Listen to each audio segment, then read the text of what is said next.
pour ça, c'est pas qu'un concept, c'est Sénat là, comme on a dit, aujourd'hui,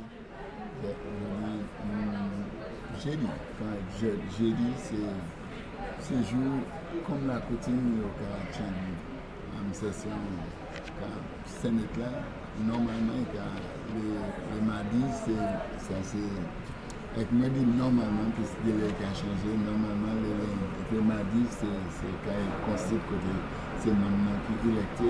Avec les jeudis, c'est maintenant qui n'est pas électé. Quand j'aime ça. Moi, ici, et puis, Virgil Leonti, qui est collègue en GIS, avec bienvenue, Virgil, pour notre première organisation. Merci, Michael. Merci. Thank you so much. Good morning, St. Lucia. Good morning and welcome to the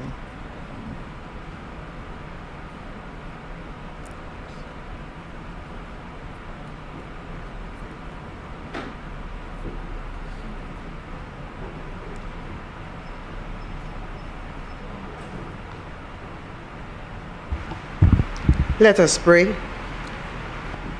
Almighty God, by whom alone kings reign and princes decree justice, and from whom alone cometh all counsel, wisdom, and understanding, we, thine unworthy servant, here gathered together in thy name, do most humbly beseech thee to send down thy heavenly wisdom from above, to direct and guide us in all our consultations, and grant that we, having thy fear always before our eyes, and laying aside all private interests, prejudice, and partial affections, the result of all our counsels may be to the glory of thy blessed name, the maintenance of true religion and justice, the safety, honor, and happiness of the King, the public weal, peace, and tranquility of St. Lucia, and the uniting and knitting together of the hearts of all persons and estates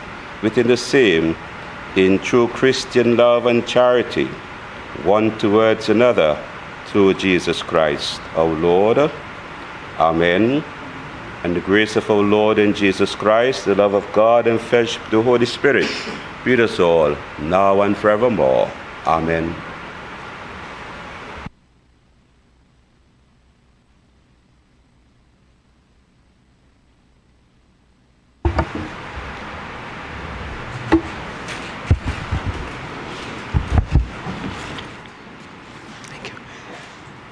Madam Clerk, kindly administer the oath to the new senators. Thank you.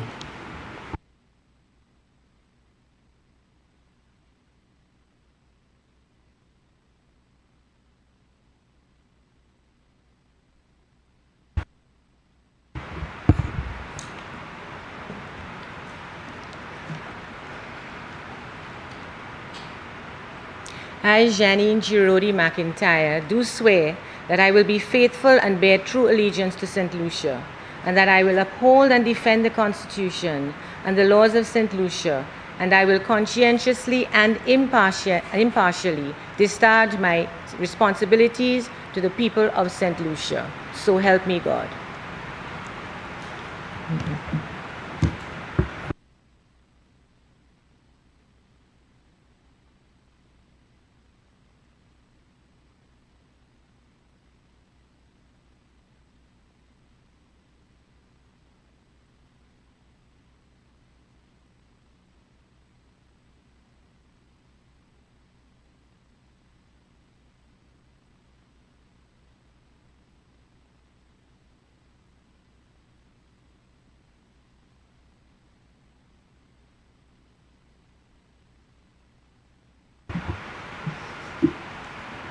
I, Nancy Charles, do solemnly affirm that I will be faithful and bear true allegiance to St. Lucia, that I will uphold and defend the Constitution and the laws of St. Lucia, and I will conscientiously and impartially discharge my responsibilities to the people of St. Lucia. I do affirm.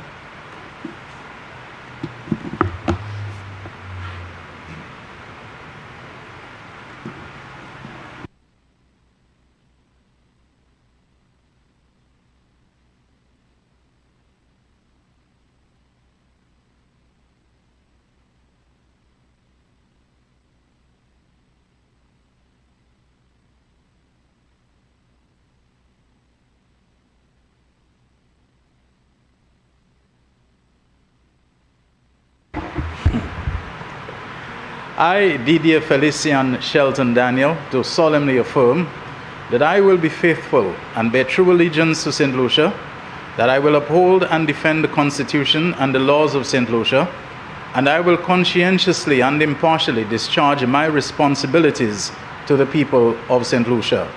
I do affirm.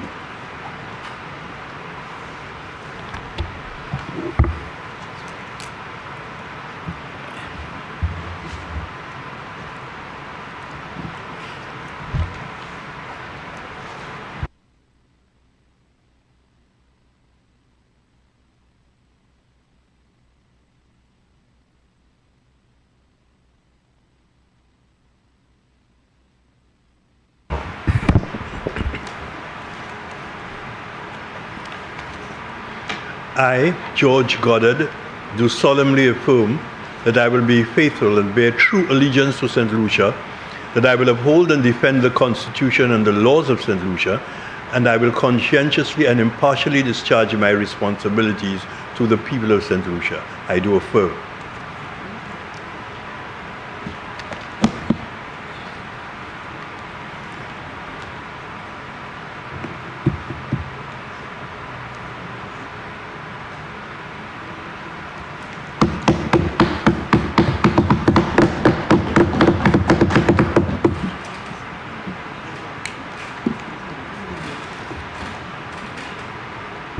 Thank you, Madam Clerk. Good morning, Senators. Good morning, all. I have received the correspondence from the Speaker of the House of Assembly advising that the following motion and bills were passed in the House of Assembly and forwarded to the Senate for its concurrence. Value Added Tax Act, Resolution of Parliament to approve draft Value Added Tax Amendment of Schedules 1 and 3 order, Value Added Tax Amendment Bill, Health and Citizen Security Levy Bill. I have received excuses from Parliamentary Secretary in the Ministry of Education, Sustainable Development, Innovation, Science and Technology and Vocational Training, that is Dr. Pauline Antoine Prosper, and Senator Alison Jean, advising of the unavailability to attend today's sitting as they are currently out of state. I have also received excuses from Senator Harold Stanislas, who is unable to attend today's sitting, as well as Senator Angelina Paulius, who is unwell. We wish her speedy recovery. I take this opportunity now to welcome our 4 temporary senators, Senator Didier Shelton Daniel, Janine Girodi McIntyre, Nancy Charles. May I say welcome back. I think you all have been here before. And of course, the new kid on the block, new Senator George Goddard. All of you, welcome. I would like also to acknowledge the presence of the students from the University of Birmingham, my alma mater, Department of Law. You are here on internship, interacting with various agencies, civil society organizations, I believe. So I welcome you as a 1997 graduate, and I trust that you are having a very insightful, rewarding, informative session in St. Lucia, and of course, towards the end, exciting, as you take a little bit of our culture, our carnival celebration. So once again, welcome to you, students. I wish to inform senators that I participated in a Parliamentarians for Global Action, PGA, Regional Caribbean Workshop, which engaged female and male parliamentarians on the topic of cybercrime. We discussed the implementation of the Budapest Convention and its additional protocols, as well as raising awareness on the differentiated impact of cyber incidents on the basis of gender. The workshop was held in collaboration with the Parliament of Trinidad and Tobago and the Government of the Netherlands in Port of Spain, Trinidad, on the 5th and 6th of July, 2023.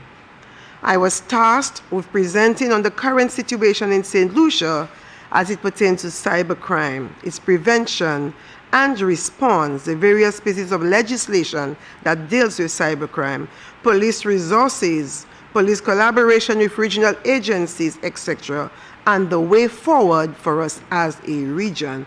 And I'm sure, Senators, you can recall that we've had our own experiences with cybercrime. I'm sure you remember during the COVID situation where a hacker hacked into the meeting, a virtual meeting with the government, and other persons have been exposed, have become victims. So it's a very serious situation in our region, especially in St. Lucia, and we will do all we can as parliamentarians to help the fight against cybercrime and its response.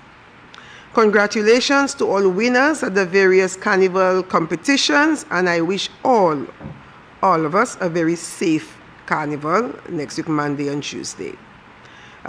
Extending sincere condolences to the family of our late Dr. Henry Charles, who passed away here on Friday, 7th July 2023. Though he resided and worked in Trinidad, but he has never lost his homeland, and he was here en route to London when he passed away.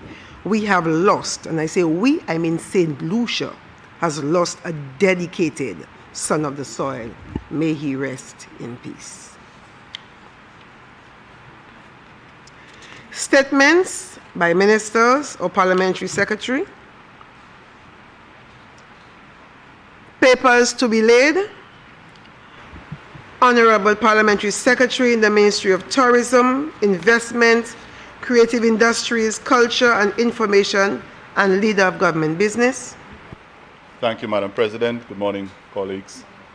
Before I proceed, Madam President, may I beg leave to join you in extending special welcome to our newly sworn-in senators, Senators Daniel and Goddard, as well as Senators Charles and, I almost said Madam President, Senator McIntyre. I also wish a speedy recovery to our colleague Senator Polius, who I understand, as you mentioned, is unwell. I asked my colleagues to convey my best regards to her. Madam President, I also join you in welcoming our guests from the University of Birmingham. I went across earlier to say hello, and they indicated that they were studying political science or politics. So I hope this morning would be a pretty good lesson in that area with us today. I also welcome your special guests who are seated with us as well. Yes, on Tuesday we saw 5 of our monarchs and persons who have been successful in this year's Carnival celebrations. I was very pleased to have at least had a photo with them. I was in royalty company, and I want to congratulate all of them and all of our creative persons who have benefited and in some way participated in our Carnival and cultural events so far this year, as well as extending the condolences to the family of Dr. Henry Charles. I also note that we have, since we lost one of our broadcasters in this chamber, Winston Springer Jr., that I think we have a new staff member, and I want to say welcome to our new staff member who has joined us. Madam President, now on to the papers to be laid. I wish to lay the following papers standing in my name. Statutory Instrument number 51 of 2023, Suppression of Escalated Crime, Police Powers, Designation of Vieux Fort South as an Escalated Crime Area, number 2 order. Statutory Instrument number 52 of 2023, Public Finance Management Regulations. Statutory Instrument number 53 of 2023, Money Laundering Prevention Regulations. Statutory Instrument number 54 of 2023, Money Laundering Prevention Guidance Notes, Revocation Regulations. Statutory Instrument number 55 of 2023, Money Laundering Prevention Declaration of Source of Funds, Forms Revocation Regulations. Statutory Instrument number 56 of 2023, Money Laundering Prevention Guidelines for Conducting Other Business Activity Revocation Regulations. Statutory Instrument number 57 of 2023, Fiscal Incentives, Glass Motors Limited Amendment Order. Salutary Instrument Number 58 of 2023, Tourism Incentives, Almondale Apartments Order. Salutary Instrument Number 59 of 2023, Tourism Stimulus and Investment, Almondale Apartments Order. Salutary Instrument Number 60 of 2023, Tourism Stimulus and Investments, STEF SLU Limited Order. Salutary Instrument Number 61 of 2023, Tourism Incentives, Sea Spray Cruises Limited Order. Salutary Instrument Number 62 of 2023, Price Control Amendment Number 8 Order. Salutary Instrument Number 63 of 2023, Excise Tax Amendment of Schedule 1 Number 8 Order. Salutary Instrument Number 64 of 2023, Eastern Caribbean Supreme Court Civil Procedures Rules, Revised Edition 2023. Salutary Instrument Number 65 of 2023, Tourism Incentives, Progress Palace Order. Salutary Instrument Number 66 of 2023, Tourism Stimulus and Investment, Kimatrai Hotel Order. Salutary Instrument Number 67 of 2023, Tourism Stimulus and Investment, Ianola Properties Inc. Amendment Order.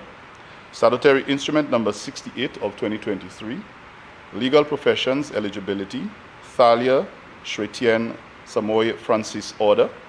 Salutary Instrument Number 69 of 2023, Public Finance Management Act, Resolution of Parliament to establish the Anti-Crime Initiative Fund.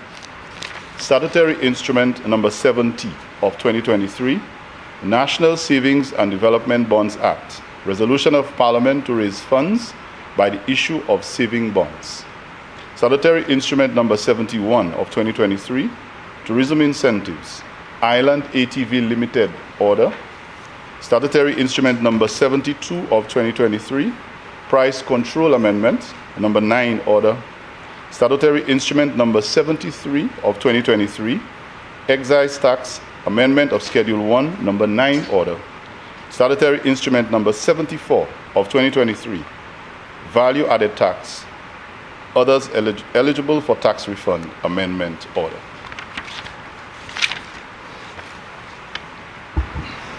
Before we move to motions, please allow me, Senators, to extend a warm welcome to my family members sitting in the gallery.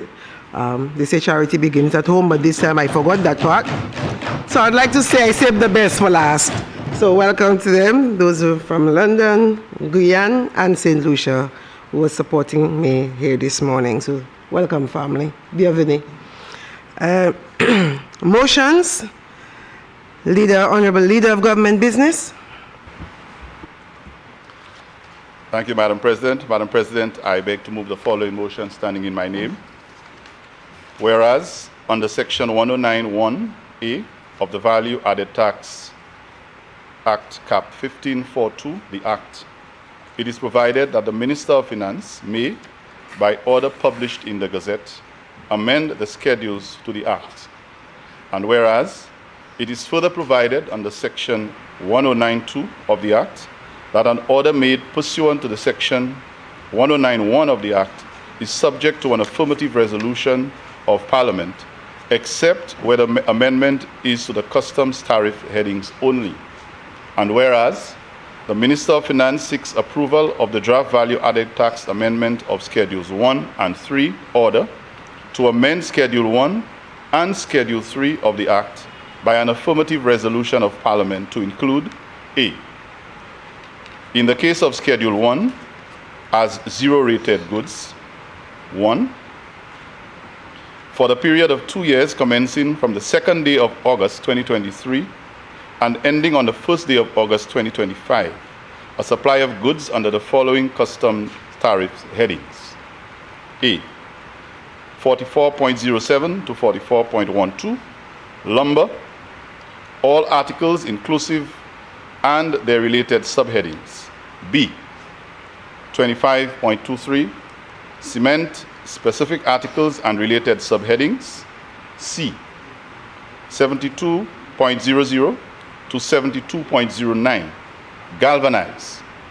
73.00 to 73.08, 73.12 to 73.18, 76.00 to 76.10, 76.16 and related subheadings.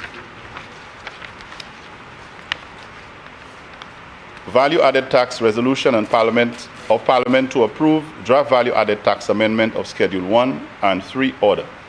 D. 73.06 to 73.14. Steel all articles, that is steel, STWL. 72.14 and related subheadings, and 72.08 and related subheadings. E. 44.11 to 44.18.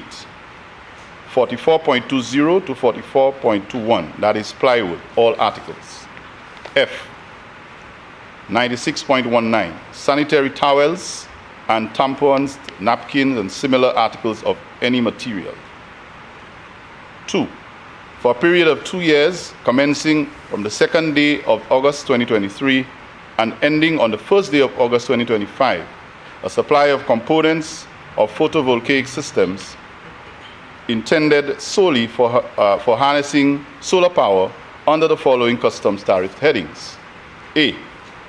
8502.39, complete system. B. 8541.40, solar panels. C. 8504.40, charge controllers and inverters. D. 8536.70, MC4 connectors. E. 7610.9090, solar panel mounts. F. 8536.50, cable isolator switches. G. 8537.10, combiner boxes. H. 8544.6010, direct current DC and alternative current cables, AC cables. I. 8507.80, 8507.60, deep cycle batteries. J. 8536.90, battery clamps. K. 9032.8900, control devices, other AC and DC components. L. 8537100, combiners. M. 8536.9000, junction boxes. N. 8536.5000, isolators. O. 8536.3000, protected devices, communication devices. P. 8471.9000, data loggers. Q. 9032.8900, control components. R. 8517.6900, communication cables, cabling, Ethernet switches. 3. For a period of 2 years commencing from the 2nd day of August 2023 and ending on the 1st day of August 2025, a supply of the installation service for a photovoltaic system. In the case of Schedule 3, that is B, in the case of Schedule 3, as an exempt import. 1. For a period of 2 years commencing from the 2nd day of August 2023 and ending on the 1st day of August 2025, the purchase or lease of an aircraft or a watercraft for local and regional travel. 2. Vehicles, building and construction materials, machinery, plant and equipment by approved contractors, subcontractors and consultants for the Caribbean Regional Air Transport Connectivity Project. 3. Vehicles, building and construction materials, machinery, plant and equipment by approved contractors, subcontractors and consultants for the St. Jude Hospital Reconstruction Project, including medical equipment and supplies.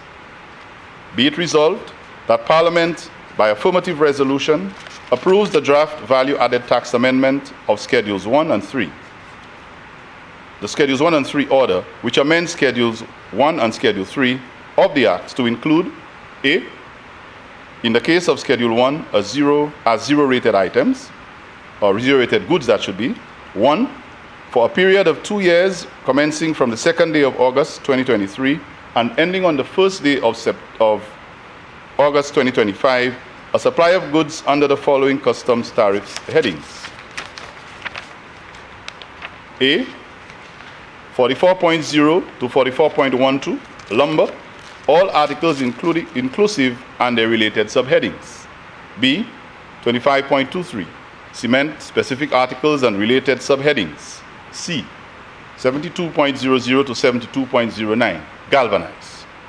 73.00 to 70.3.08, 73.12 to 73.18, 76.00 to 76.10, 76.16 as related subheadings. D. 73.06 to 73.14, 72.14 and related subheadings, and 72.08 and related subheadings, and these would be under steel, all articles. E. Plywood and all articles, 44.11 to 44.18, 44.20 to 44.21. F. Sanitary towels, pads and tampons, napkins, and similar articles of materials, or any material.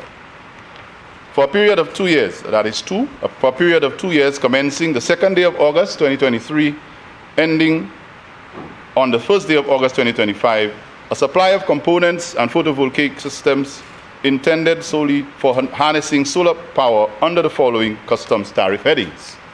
A. 85.02.39, 8502.39 that is, complete systems. 8541.40, solar panels. 8504.40, charge controllers and inverters. D. 8536.70, MC4 connectors. E. 7610.9090, solar panel mounts. F. 8536.50, cable isolator switches. G. 8533.7.10, combiner boxes. H. 85.44, 6010, direct current and alternative current cables. I. 8507.0, 8507.60, 80 and 60, deep cycle batteries. J. 8536.90, battery clumps.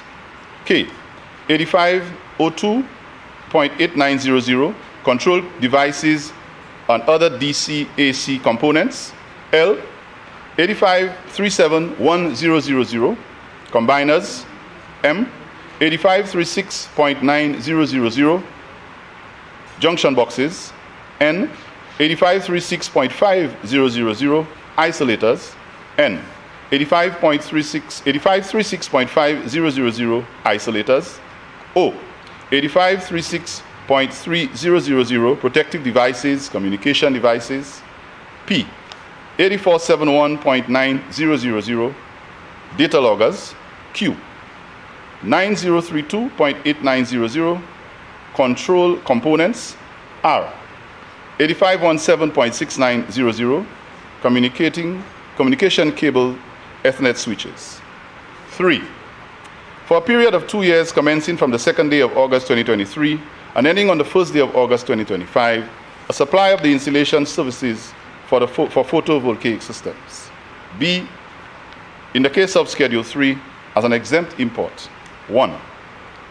For the period of 2 years commencing from the second day of August 2023 and ending on the first day of August 2025, the purchase or lease of an aircraft or a watercraft for local and regional travel. 2. The import of vehicles, building and construction materials, machinery, plant and equipment by approved contractors, subcontractors, and consultants for the Caribbean Regional Air Transport Connectivity Project. 3. Vehicles, building and construction materials, machinery, plant and equipment by approved contractors, subcontractors, and consultants for the St. Jude Hospital Reconstruction Project, including medical equipment and supplies.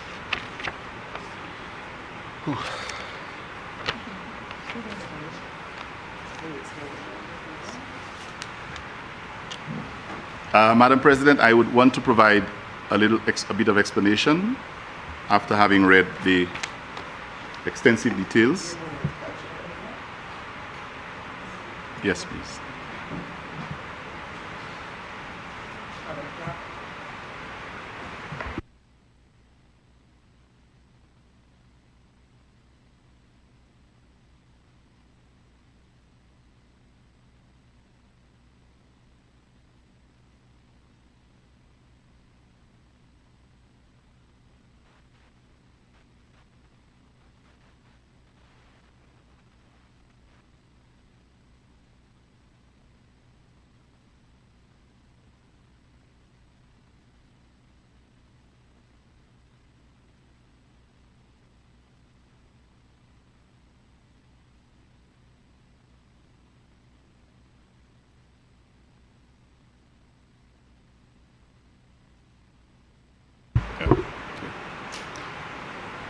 Thank you, Madam President, for your patience, and colleagues.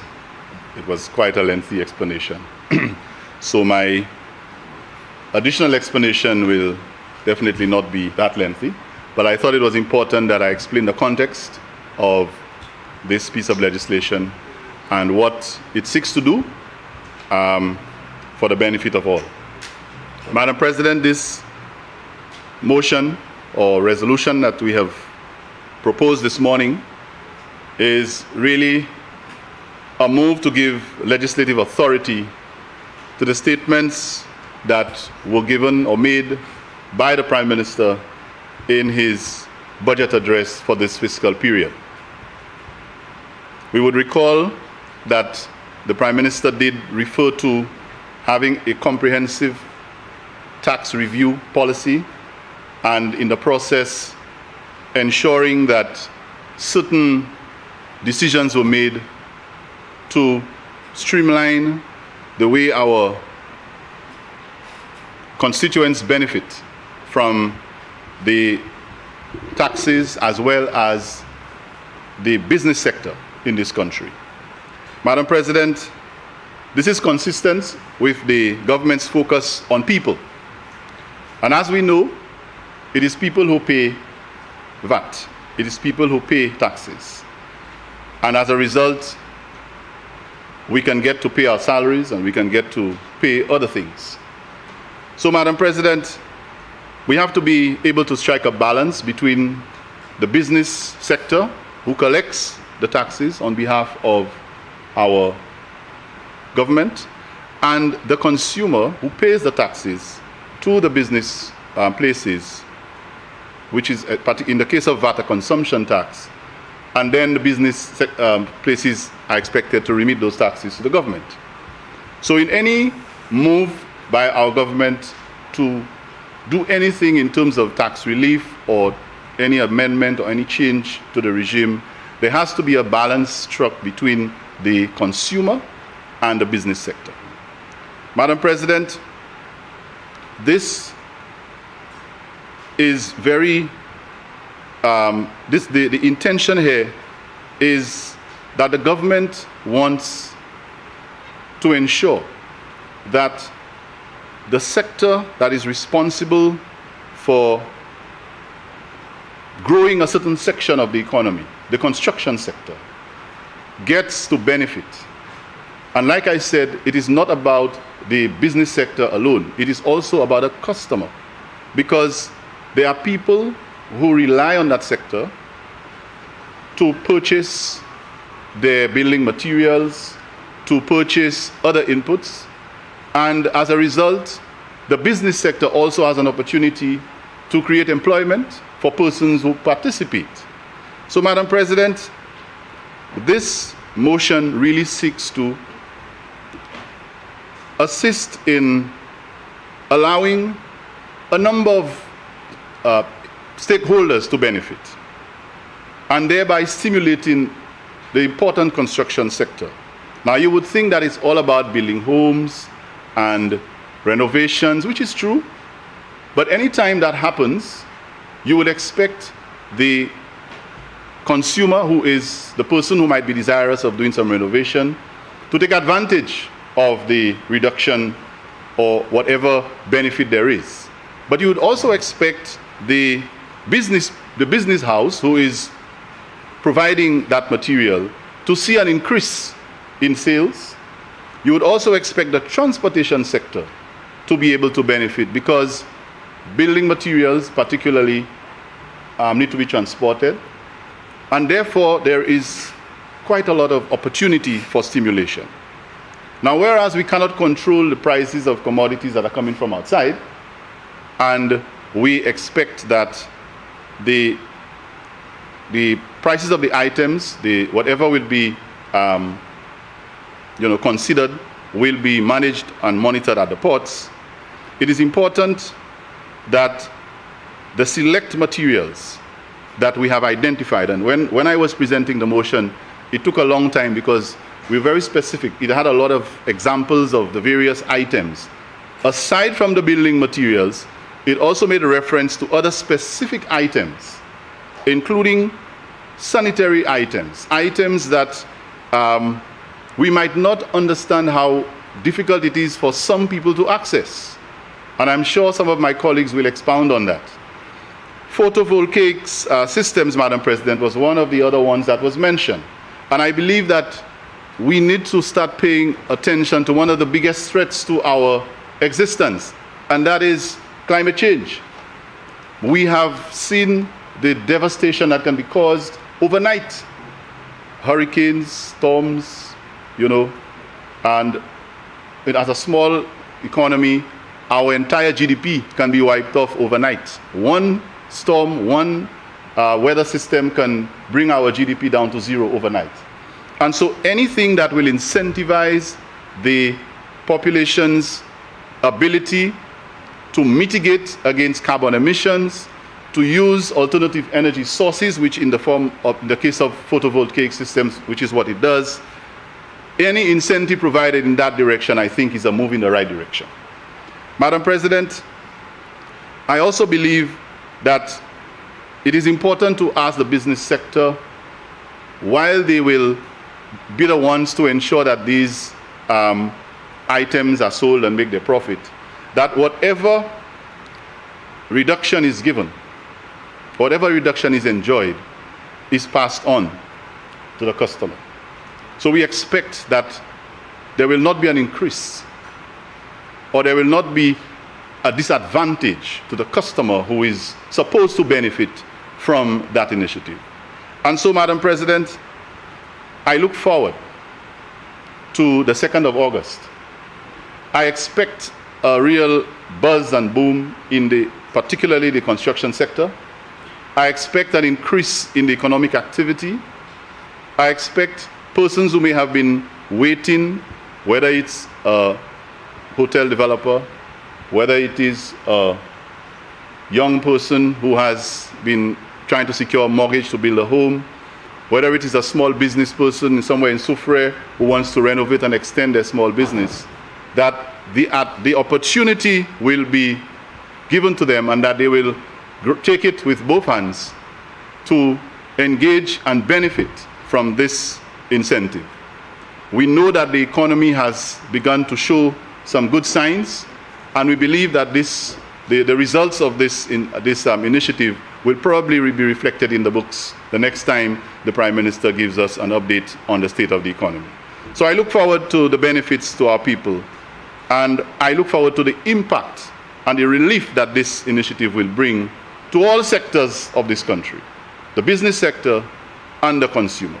And so I ask that we in this Senate give approval and support to this initiative so that our people can benefit. I thank you, Madam President.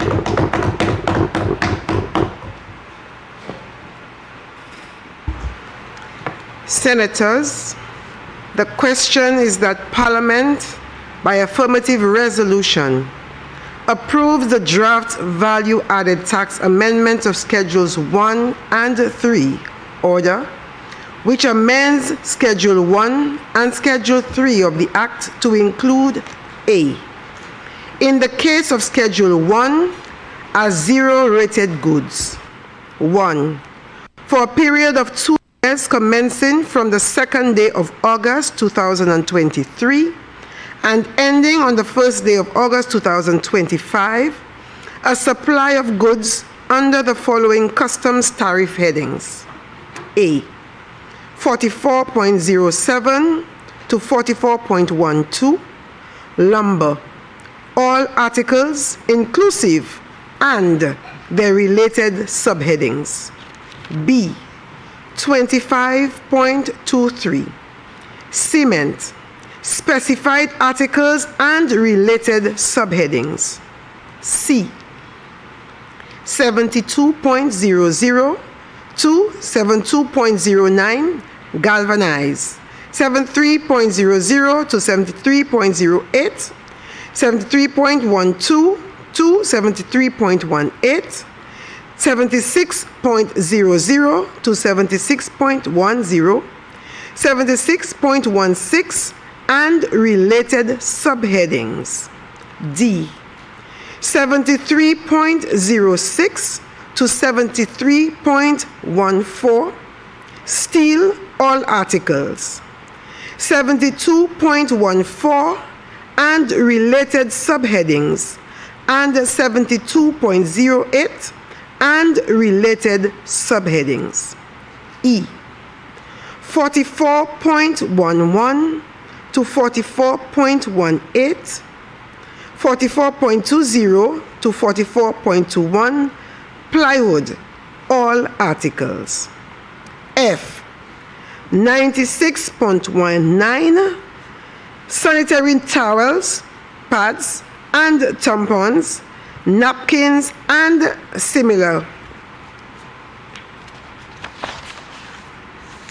For the period of 2 years, commencing from the 2nd day of August 2023 and ending on the 1st day of August 2025, a supply of components of photovoltaic systems intended solely for harnessing solar power under the following customs tariff headings.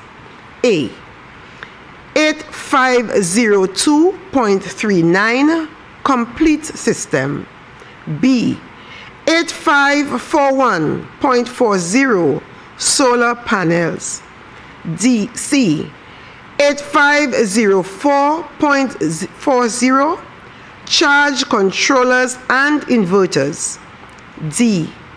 8536.70 MC4 connectors. E.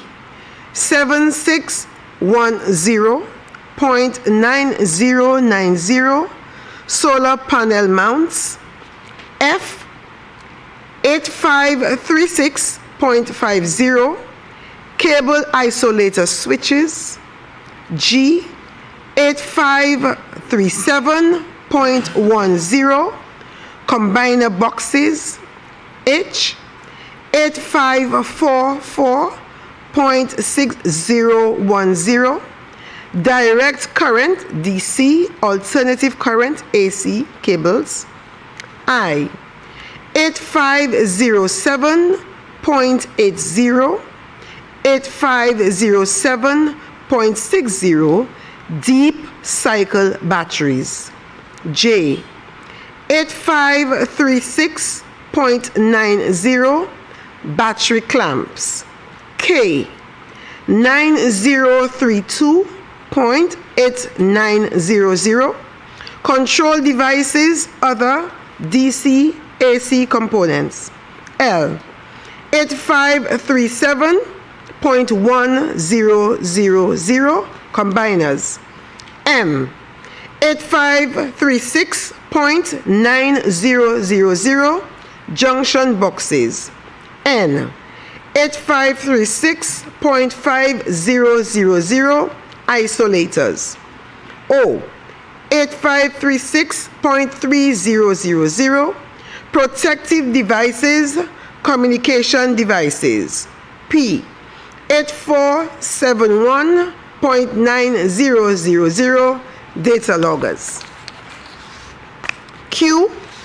9032.8900 control components. R. 8517.6900 communication cabling, Ethernet switches. 3. For a period of 2 years, commencing from the 2nd day of August 2023 and ending on the 1st day of August 2025, a supply of the installation service for photovoltaic systems. And B. In the case of Schedule 3, as an exempt import, 1. For a period of 2 years, commencing from the 2nd day of August 2023 and ending on the 1st day of August 2025, the purchase or lease of an aircraft for local and regional travel. 2. The import of vehicles, building and construction materials, machinery, plant and equipment by approved contractors, subcontractors, and consultants for the Caribbean Regional Edge Transport Connectivity Project. And 3, vehicles, building and construction materials, machinery, plant and equipment by approved contractors, subcontractors, and consultants for the St. Jude Hospital Reconstruction Project, including medical equipment and supplies. Senator Fede. Thank you very much, Madam President. I want to join you in welcoming all of our guests and the new senators. I want to welcome your family. I want to welcome the students from Birmingham University.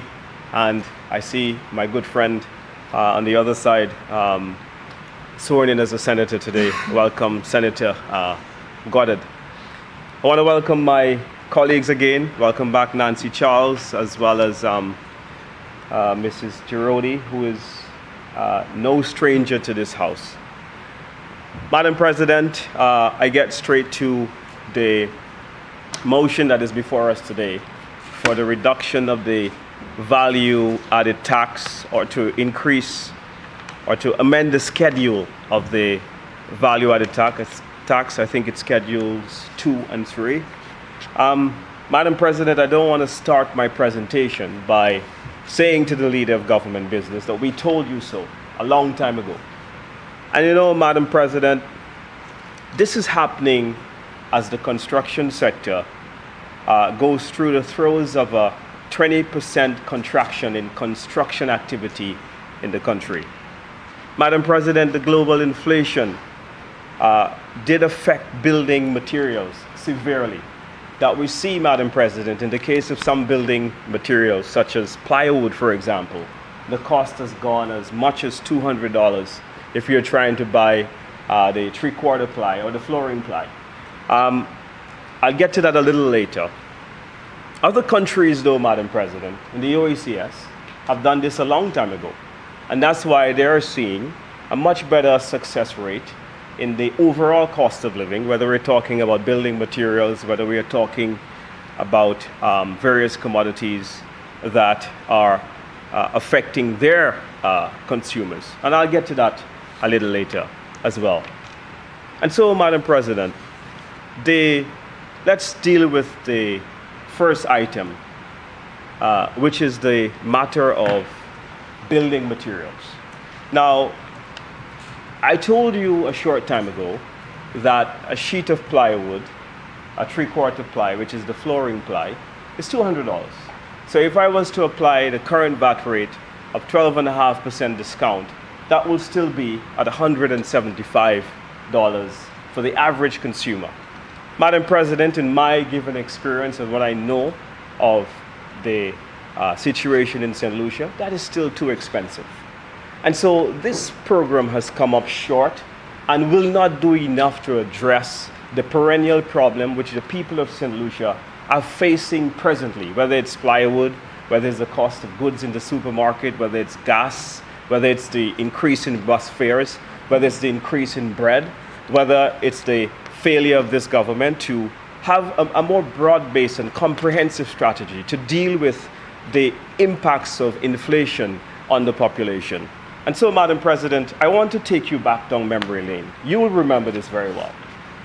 Madam President, in 2012, and I'm quoting the Government Information Service website, and I have extracted a news article where the then Prime Minister, Dr. Kenny Anthony, announced a stimulus package. And this is what he said.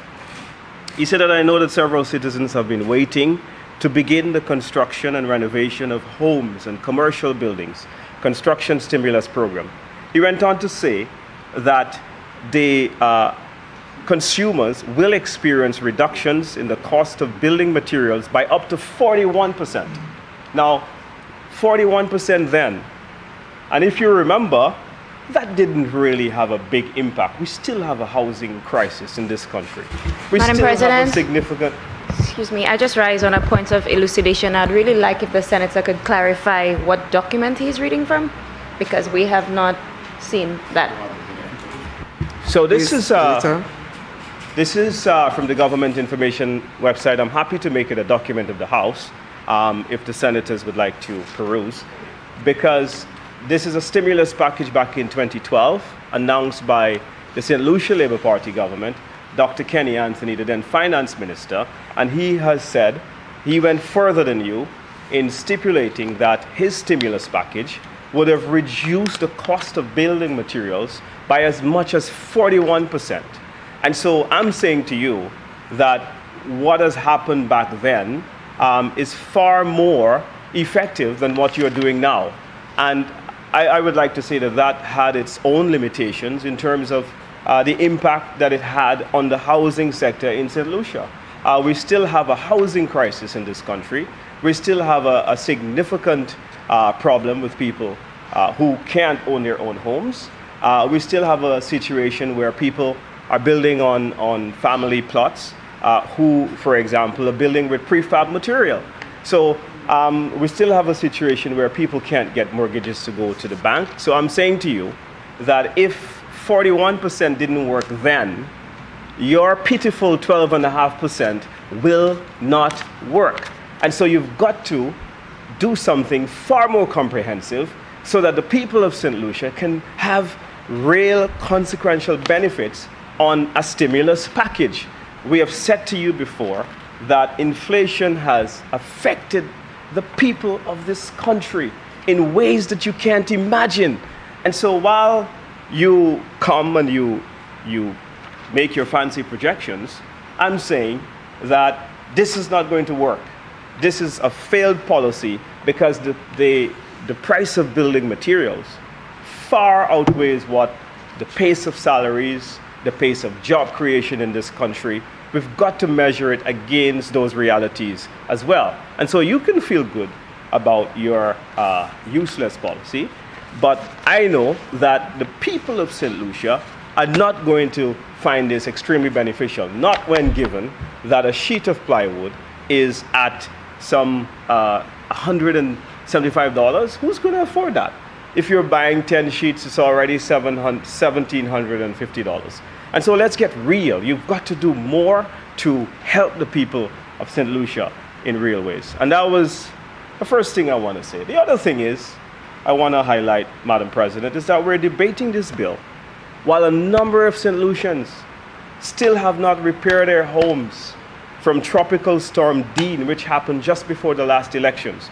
And I'm happy to take the senators on a trip to Canaries if they want to go, and I'll show them houses that they have not given the people the stimulus. This was a flagrant politicization of a government-backed program that was supposed to help the people to cover their roofs. Those individuals, give them galvanize, give them initiatives. And so, therefore, what I'm saying to the government side is that if you don't accompany some level of aid, some level of building material donation, this is not going to move the needle. Now, Madam President, I was happy to see solar panels being addressed here. But again, because like the leader of government business, I too am concerned about the issue of climate change and the negative impacts it would have on our economy. But again, piecemeal lipstick approach. They just put on makeup and they believe that it's going to solve the problem. Madam President, if we do not once and for all come up with a workable solution to address the problems and the limitations that people have with generating from renewable energies because of the existing legislation with Lucia, then this is not going to work. You can give how many stimulus you want for people to buy solar panels. We are struggling in this country at present to generate from renewables. I think our total consumption from renewables account for about 2% of our total consumption. And so, therefore, there is work to be done in this area, and the opposition supports the work that needs to be done. But if the government is only going to put on makeup on this problem, then it will not work. You've got to do deeper surgical work on the whole question of renewable energies in this country. So give incentives, but people still have limitations. People still have to sell their excess and surplus electricity that they have generated from their investment to go to Lucia. And so that is something that I urge the government to do. Now, the part of this legislation that confuses me, Madam President, is the St. Jude's reconstruction project. I see a number of incentives that the government has actually introduced for whoever the contractor is for St. Jude's. Now, I don't mind at all, because I think if it can, but the government would need to clarify how this is going to make it cheaper, and what clauses, what modalities in the contract that you will offset in this whole contract arrangement with St. Jude's to make this cheaper on behalf of the government. I would like to see some more clarity on that. Otherwise, this is an exercise in futility, and I think it's unfair to other taxpayers who would have to pay. If the cost is not being passed on to the states in terms of the incentives you're giving whoever the contractor will be. Now, where it has, and I take you to the final line of the motion, where it speaks to vehicles, building and construction materials, machinery. Madam President, why is this necessary? Is the question to the opposition. Don't we have enough trucks? Don't we have enough lorries? Don't we have enough backhoes? Don't we have enough excavators in this country? Why do we need to incentivize someone to go get backhoes and excavators? Are we crowding out all of these backhoes and truckers who are there, stood still, because of the weak economic management of this government, because of the various projects which they have stopped in this country? We have seen a 20% contraction of the construction industry, and now you're going to bring more competition in the market. This is unfair to the truckers who've had to pay their duties. This is unfair to the excavator individuals who have had to pay their duties, and the owners of similar machinery for construction. This is an injustice to the people within that sector, and I do ask the government to reconsider this policy, to reconsider this particular line item as it relates to the construction. Now, consultants, their favorite word and their favorite thing in the budget. The estimates reveal that there's somewhere about $200 million in consultants that this government is going to spend. Now, what I'm asking, Madam President, is if someone is going to be a consultant, let's say, I don't know what, to supervise the project, why shouldn't he pay his VAT? Why do I need to pay VAT on everything that I am going to have, every service? But you're saying because someone is a consultant on a specific project that he's not going to pay VAT? How is this going to impact on the cost of the St. Jude's project, of which we do not know the cost as yet? Because, Madam President, they brought a report to Parliament, and the report are filled with a number of empty words and empty clauses, and we still don't know what the cost of the project. Madam President, I reiterate, it is only a bout of psychosis that would construct a project of that magnitude without first establishing what it costs. How could you construct a house and you don't know what it's going to cost? Could you imagine, Senator Nancy, that I am a contractor and I ask you to build your house, and then you ask me, what's the budget? And I tell you I don't know. You must be a crazy woman to contract me to build your house without establishing the cost. And that's what they're doing. They don't know the cost. They don't know how much the snags are going to cost. But yet, what they're sure about is to make sure that whoever they're going to give this contract to, whichever comrade of the Labour Party, that person will get a sweetheart deal in their taxes. And that's what this says to me. This is what it says to me, Madam President. There is no need for this, which is unfair to the people with machineries. And so, Madam President, again, more explanation on how these incentives are going to impact the cost of the St. Jude's project. Now, why are we here in this confusion? We are here in this confusion because the government, Madam President, has been stubborn. The United Workers' Party has said to them over and over, as the inflation crisis matures, we said, look, the country is in a tailspin, cost of living. The price of gas is going up, building materials are going up. And so in order to bring some relief to the people of St. Lucia, you have to have a stimulus package. I came here and I pleaded for income support for people who were dealing with COVID bills that have piled up to the sky. And they were there begging and clamoring, and this government picked up its taxes. Madam President, in all of the governments that we've had, the estimates reveal that this government has picked up record levels of taxes. Record levels of tax revenue they have picked up. Over 80 million.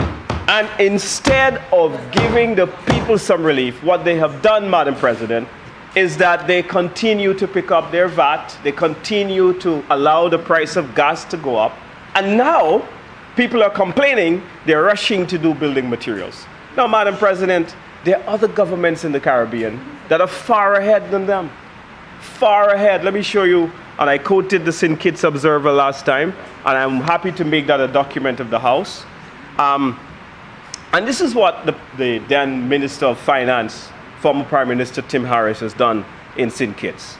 Madam President, for a period of,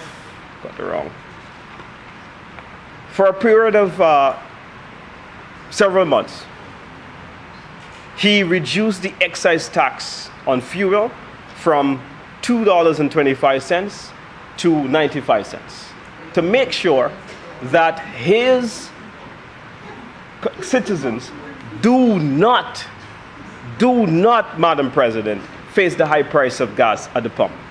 He provided income support. This current Prime Minister is on record of saying, in opposition, that when he came into government, that what he would have done was triple the income support, because the $500 that the UWP was giving per person, that $500 was insufficient. And so what has he done? He has done zero, but provide to the people a broken promise when it came to income support. In St. Kitts, they have done that, Madam President. Now, what have they done as it relates to duties on individuals bringing in their barrels? This government, I remember we came here and we were doing the Christmas barrels. And I said to the administration that we need to not do this in the traditional way, that people were going through this inflation crisis, and we had to have a more sustainable mechanism to help to cushion the blow. So in St. Kitts, they have a duty-free allowance for personal food importers. That's non-commercial food importers, and they had a limitation of up to 500 pounds. Madam President, they also capped the freight cost. This government never adjusted the freight costs. I know for sure that a number of people within the construction, building materials, hardware sector went to this government and said, look, the prices of building materials are coming up high. And so if this is coming up so high, in an effort to reduce the cost, we're asking you to then calculate the rate of freight to pre-COVID levels. Because by doing so, what you would have done, instead of calculating a container cost of shipping materials from China, which then stood at $18,000, that you would have taken it back to the pre-COVID cost, which is about $4,500. Now, if you're going to charge duties based on the cost of insurance and freight, which is how it's calculated.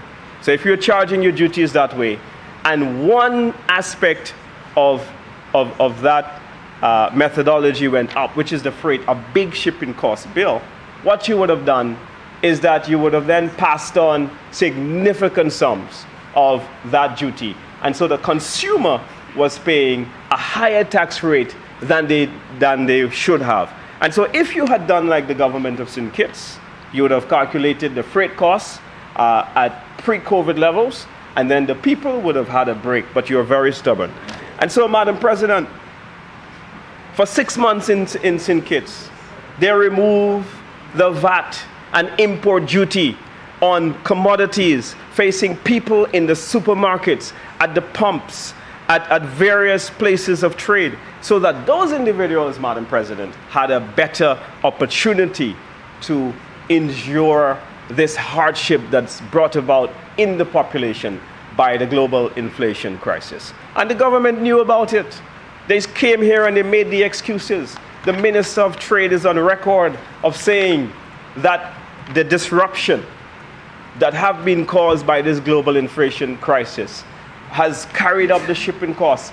You were aware of it, but you did absolutely nothing to protect the people of St. Lucia from it. Now the result is that while the Economic and Social Review has St. Lucia at 6.4%, or the third highest in the Eastern Caribbean as it relates to the cost of living and the pace at which it rose, in St. Kitts and Grenada, they're below 3%.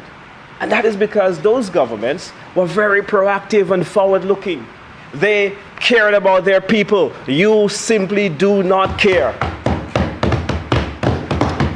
And that is the fundamental difference, Madam President. And so you're not impressing anybody by coming here to show that you care, pretend that you care, that you're removing VAT on building materials by 12.5%. The people still can't afford the already high prices of plywood.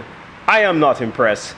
I'm calling on the government, therefore, Madam President, to do more and stop pretending as if they can't do anything. Thank you, Madam President.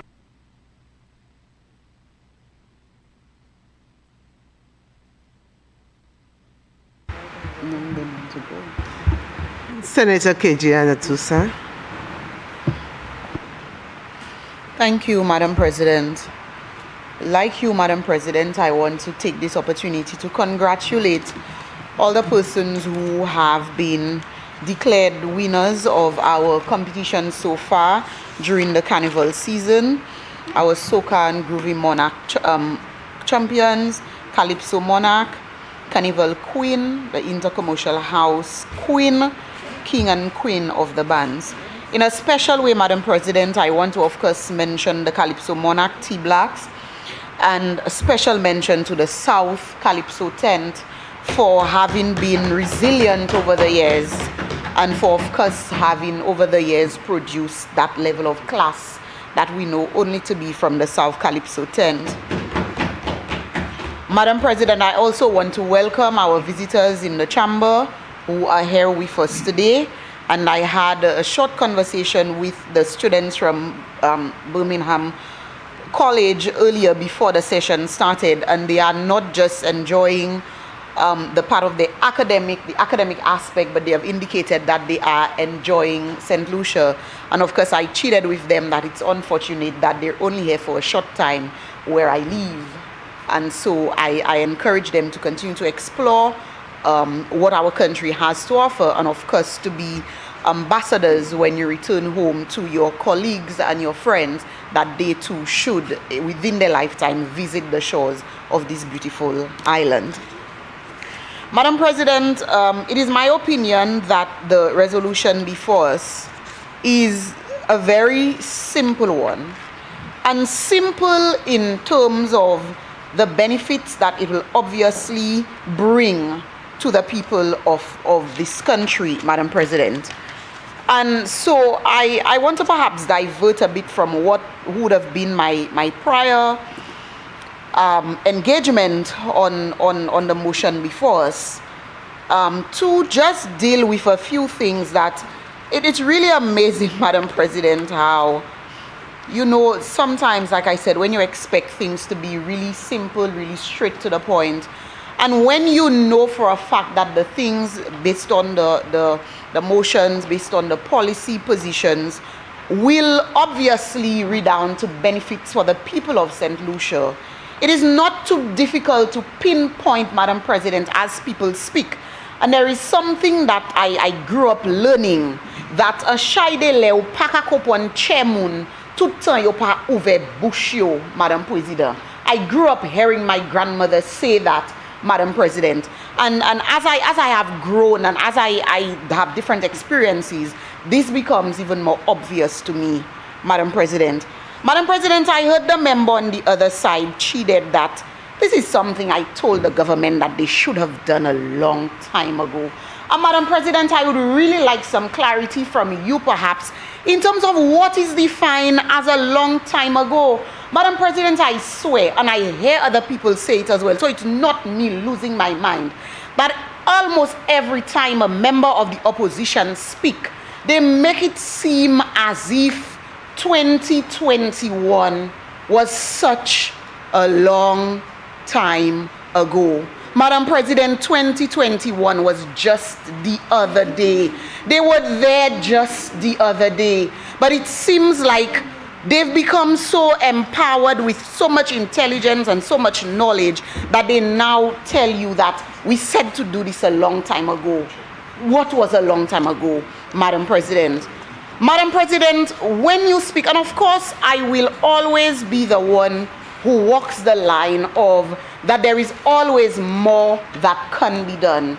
Madam President, I manage a staff of about 10, and every time you do a salary review, it's all well and good for the first few months, but as soon as these first few months pass, of course you're going back to the drawing board and it's no longer enough anymore. And so I understand what it means for whatever you do to not be enough, or to say that there can be so much more that can be done. And I can't argue or fight with anybody about that, Madam President. But Madam President, when the member opposite bravely stands up and read from the article that he did, where Dr. Kenny Anthony administration, there was a stimulus program, and he's saying that it didn't benefit much. There was not much benefit that was derived from it. Madam President, where does he live? Where does he operate? Where does he reside? Does he reside in the communities in St. Lucia where people actually went to the hardware stores and purchased materials to build or renovate their house? Is he so divorced from the reality on the ground and the reality of the plight of the people of this country, Madam President, that he is going to make that statement? But you know what caught me about the statement? 2012, under Kenny Anthony administration, stimulus program for housing, Madam President.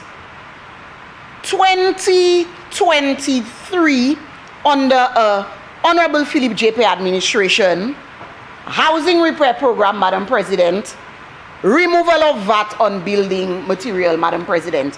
And I was waiting to hear the member opposite, Madam President, speak of what happened in the period between 2016 and 2021 as it relates to that basic fundamental need of people, Madam President. And I don't think it is that I missed it. I think it is that it was not pronounced because they did absolutely nothing where that was concerned. And so then, if I can borrow from the words of one of his colleagues, who then gives the member opposite the moral authority to speak of that it's not enough, when during his period, when he was part of the government that led this country, Madam President, that he can't speak of any policies that related to housing in this country, Madam President. Rien, il passe à parler about rien qui fait between 2016 et 2030, Madame President, because gouvernement était part of là, pas fait rien directement pour aider gens pays ça, les vini pour bagay pour faire caille. Yo pas fait rien. Mais ça il s'est parlé about c'est ça Dr. Kenny Anthony fait. Et ça Philip J. Pierre a fait à présent. And it clearly speaks to, Madam President, the fact that the SLP administration has always been and continues to remain the government, the party that continues to look about the basic needs of people, Madam President. And the people who matter most are the ones who benefit from the policies of this government, Madam President. And if I were to stand up here today and speak of all the other complementary programs and policies, Madam President, we may not be able to take a break anytime soon, Madam President. And so I think it's quite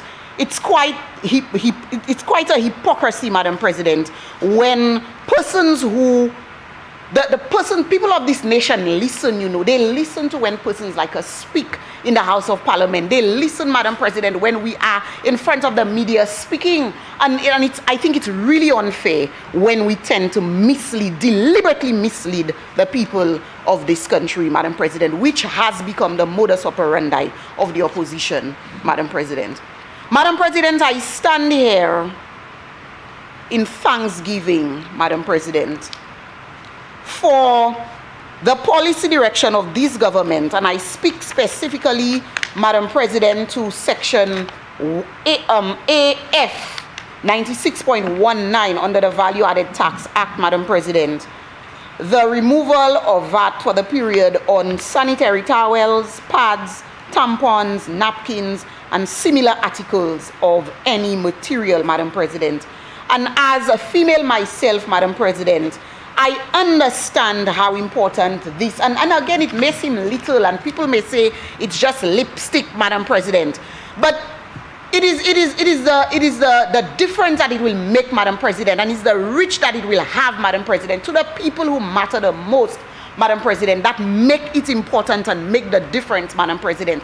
And again, I continue to say, unless you've walked the streets of this country, and unless you've gone into the poorer communities of this country, and unless you've genuinely related to persons who experience these issues, Madam President, that these policies will bring relief to, you will not understand the benefit of these policies, Madam President. And Madam President, I want to mention quickly that when the Prime Minister laid this resolution in the House on Tuesday, he made mention of a term that many of us should be familiar with, which is period poverty, Madam President.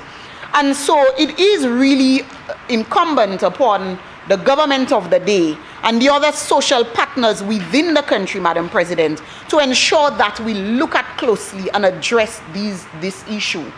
Madam President, I know that sometime prior, the minister responsible for gender affairs did indicate that there would have been gender focal point persons in the various government departments, Madam President.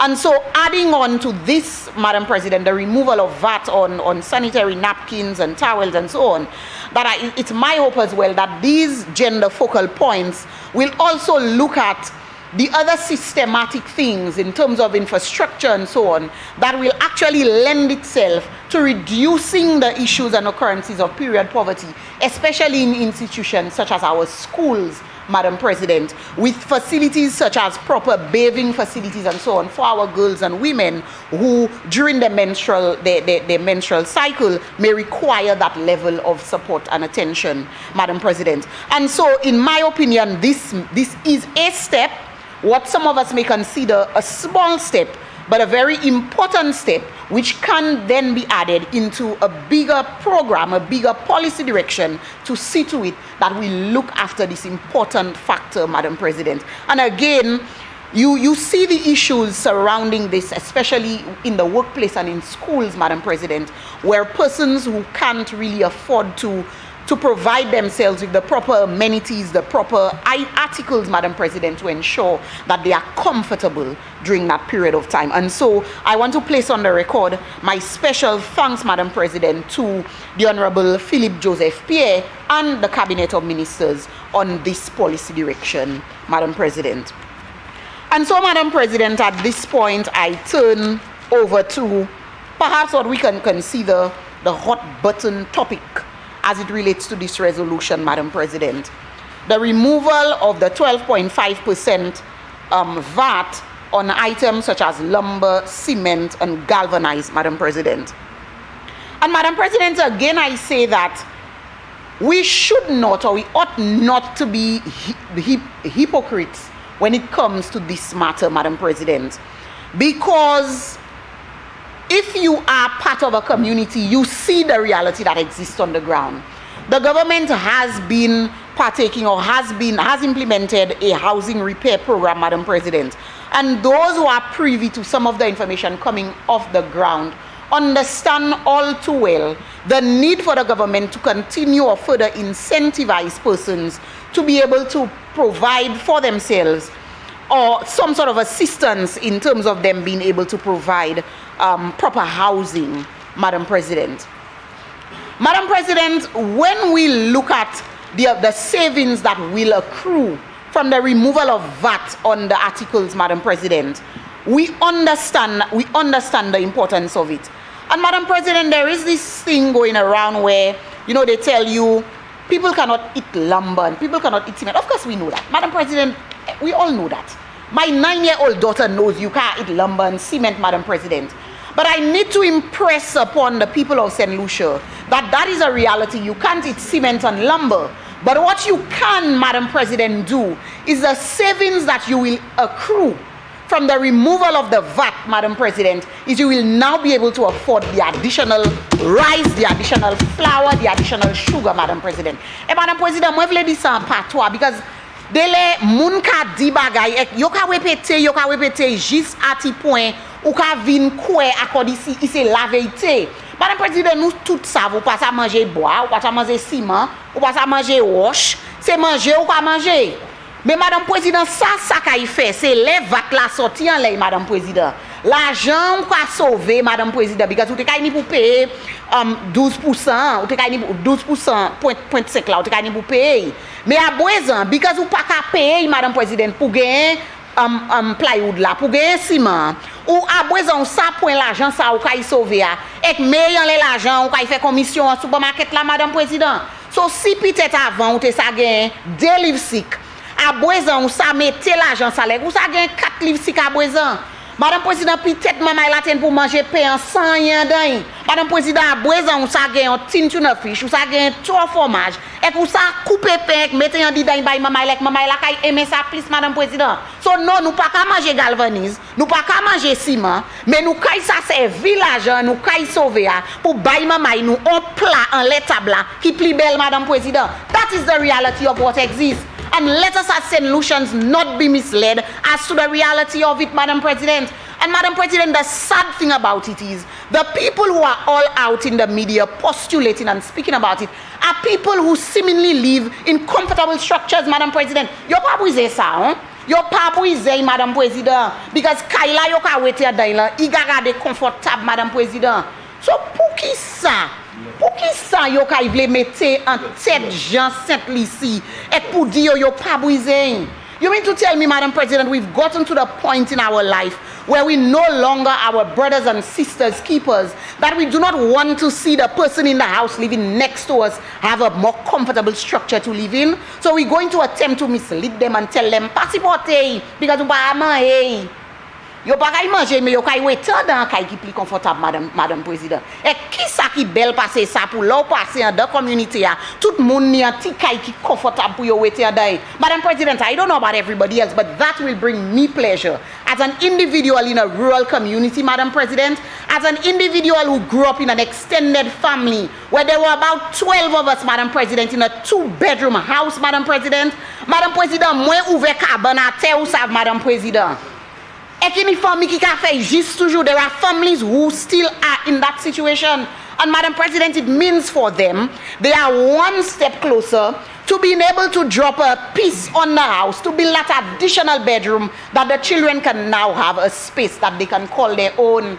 Madam President, this is the reality of what kind of relief that this policy will bring to us, Madam President.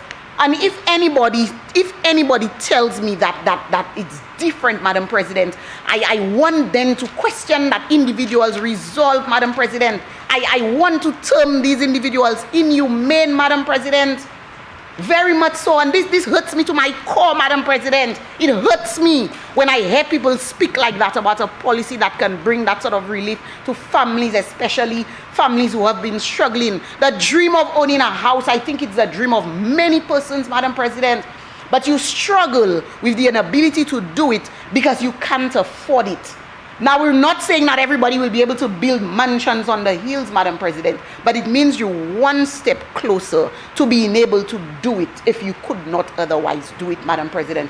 And whereas you could have perhaps be able to afford 2 sheets of plywood because of the cost, and I did some calculations on cement, Madam President, and yesterday afternoon whilst I was on my way home, I had a conversation with a contractor, Madam President.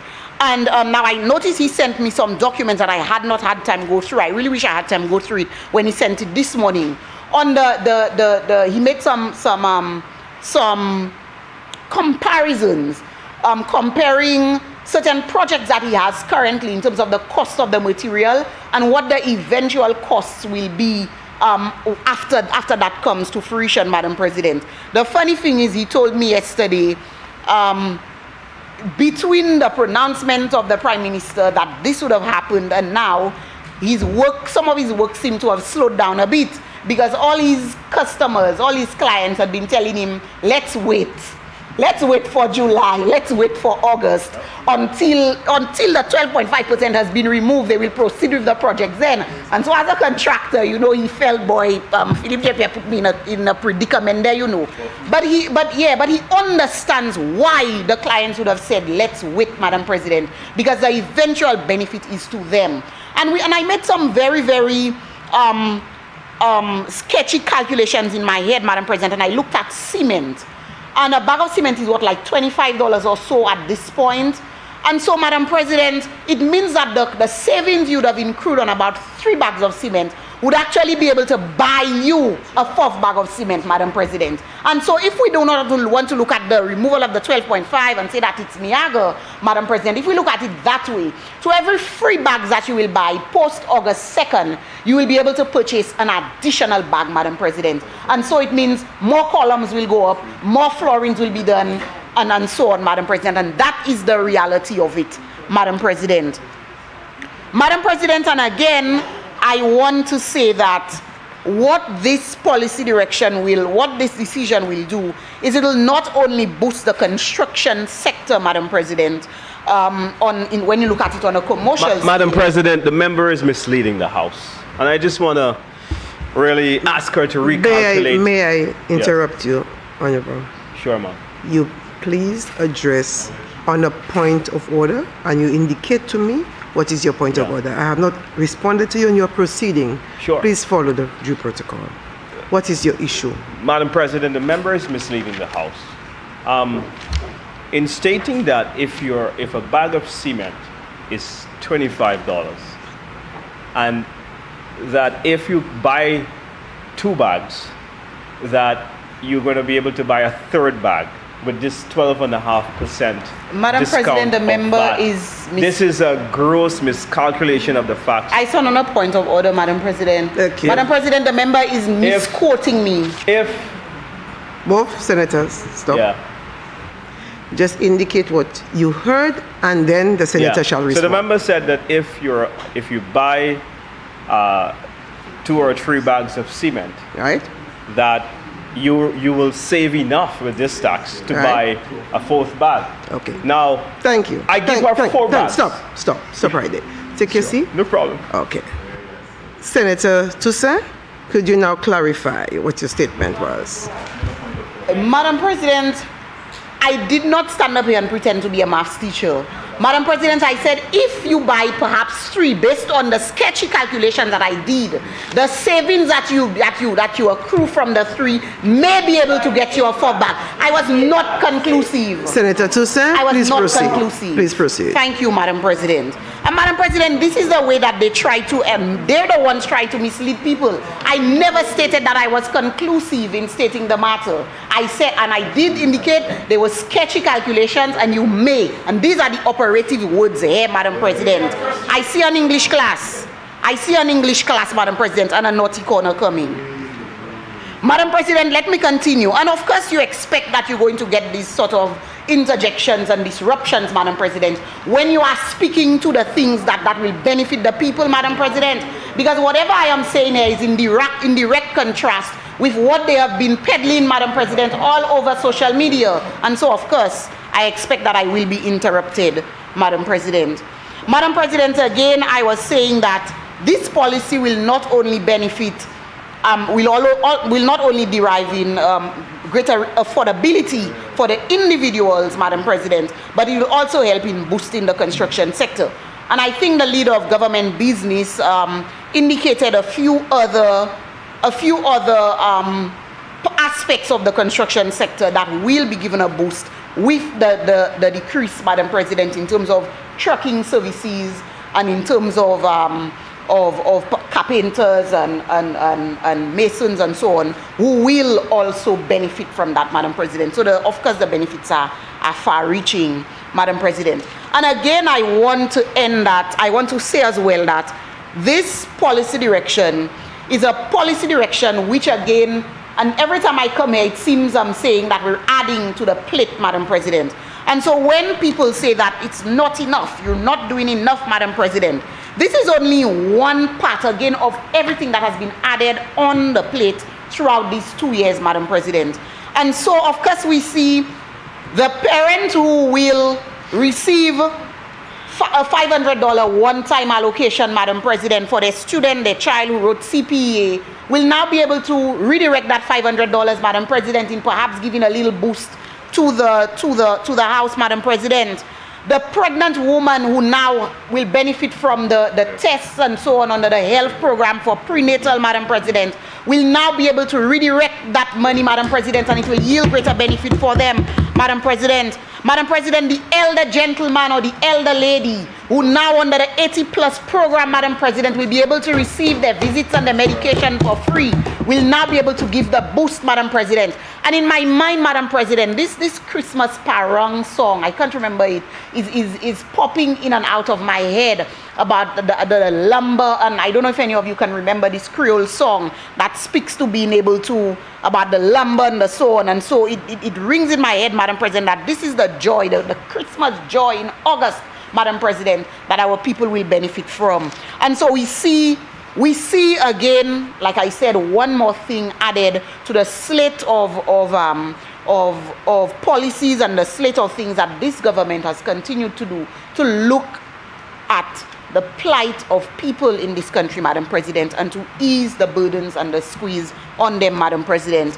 Madam President, and this really signifies a gross difference between the two political parties that have exchanged hands in this country, Madam President. On one hand, there is a government who continues to look at the issues, the societal issues that plague our people, Madam President. And if we go back to all the conversations about ill behavior and so on, we see a lot of them stemming from issues of poor housing, issues of indiscriminate building, Madam President. We see a lot of these issues, Madam President. And so this government is addressing some of these issues, Madam President, addressing the inability of children to be able to pay for their school fees, Madam President. Madam President, a plethora of things that will help the people who need it the most, Madam President. Madam President, I want to end by looking quickly at the photovoltaic systems and articles, Madam President. And of course, this is a bold move by the government to ensure that we do not just go to these COP meetings and speak about ending or reducing our carbon footprint and green energy, Madam President. But this is also putting the talk to action, Madam President, that by ensuring that persons have greater access to these systems, Madam President, to be able to reduce our carbon footprint, to be able to reduce the cost, Madam President, of being able of the energy costs of households, Madam President. And so I applaud this venture, Madam President. And of course, Madam President, I just want to close on this light note, Madam President, that the member opposite, and he tends to do that a lot, he tends to quote the statistics and the programs and policies coming out of St. Kitts, Madam President. But I remember very clearly, Madam President, during the time when he was part of the government, Madam President, that the government of St. Kitts on a few years running, including last December, of course, let's be very, very honest about it, gave the public servants what? In terms of their salary? Double salary, Madam President, and that happened during the time when he was part of a government. My husband is a public servant, Madam President, and of course, I waited with bated breath to see that double salary come to my house, but it didn't come, Madam President. So why is it that we now so knowledgeable about what happens in St. Kitts? When you were there, why didn't you then grab a few things, benchmark a bit from St. Kitts then, in order to bring relief to the people of St. Lucia? But it's like all of a sudden he philosophizes about the projects and the programs happening in St. Kitts, Madam President. And of course, I said nothing wrong. I said nothing wrong with us drawing and borrowing from sister economies, Madam President. A lot of the time there is really no use reinventing the wheel. But my thing is, if you're going to now come and philosophize about it, back then when you were part of the government, St. Kitts did things for the people that we only dreamt of, Madam President. Madam President, the vaccine money, Madam President, you know how many houses it could have built, Madam President. So it was so long ago, but so long ago we squandered our monies, Madam President, on things that the citizens of our country did not see the benefits of, Madam President. And so I don't understand from where we speak sometimes, Madam President, but it seems that, Madam President, with these few words, with this presentation, Madam President, I want again to reiterate my full support for this resolution, Madam President, and to say to the people of St. Lucia, take advantage of this opportunity, Madam President, within this 2-year time frame. Work with your community credit unions, Madam President, work with your financial institutions to ensure that you actually are able to see the benefits of this program, Madam President, within the time frame. And of course, to seeing, I really look forward to walking through the communities, Madam President, to see the concrete structures and the plywood going up, Madam President, and perhaps the plywood being replaced by concrete and walls, Madam President. I really look forward to it, and I'm pretty sure that those who follow me on social media will probably see me posting a few as I see them, Madam President, walking through the communities and the length of breadth of St. Lucia, Madam President. I thank you for your indulgence.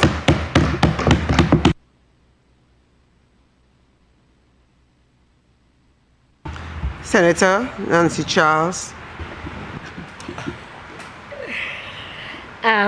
Good morning again to everyone this morning. Let me join my colleagues in welcoming Madam President, members of your family who are here. And let me also take this opportunity to welcome our students who are visiting with us. I'm sure by now you would have seen and heard how this session works.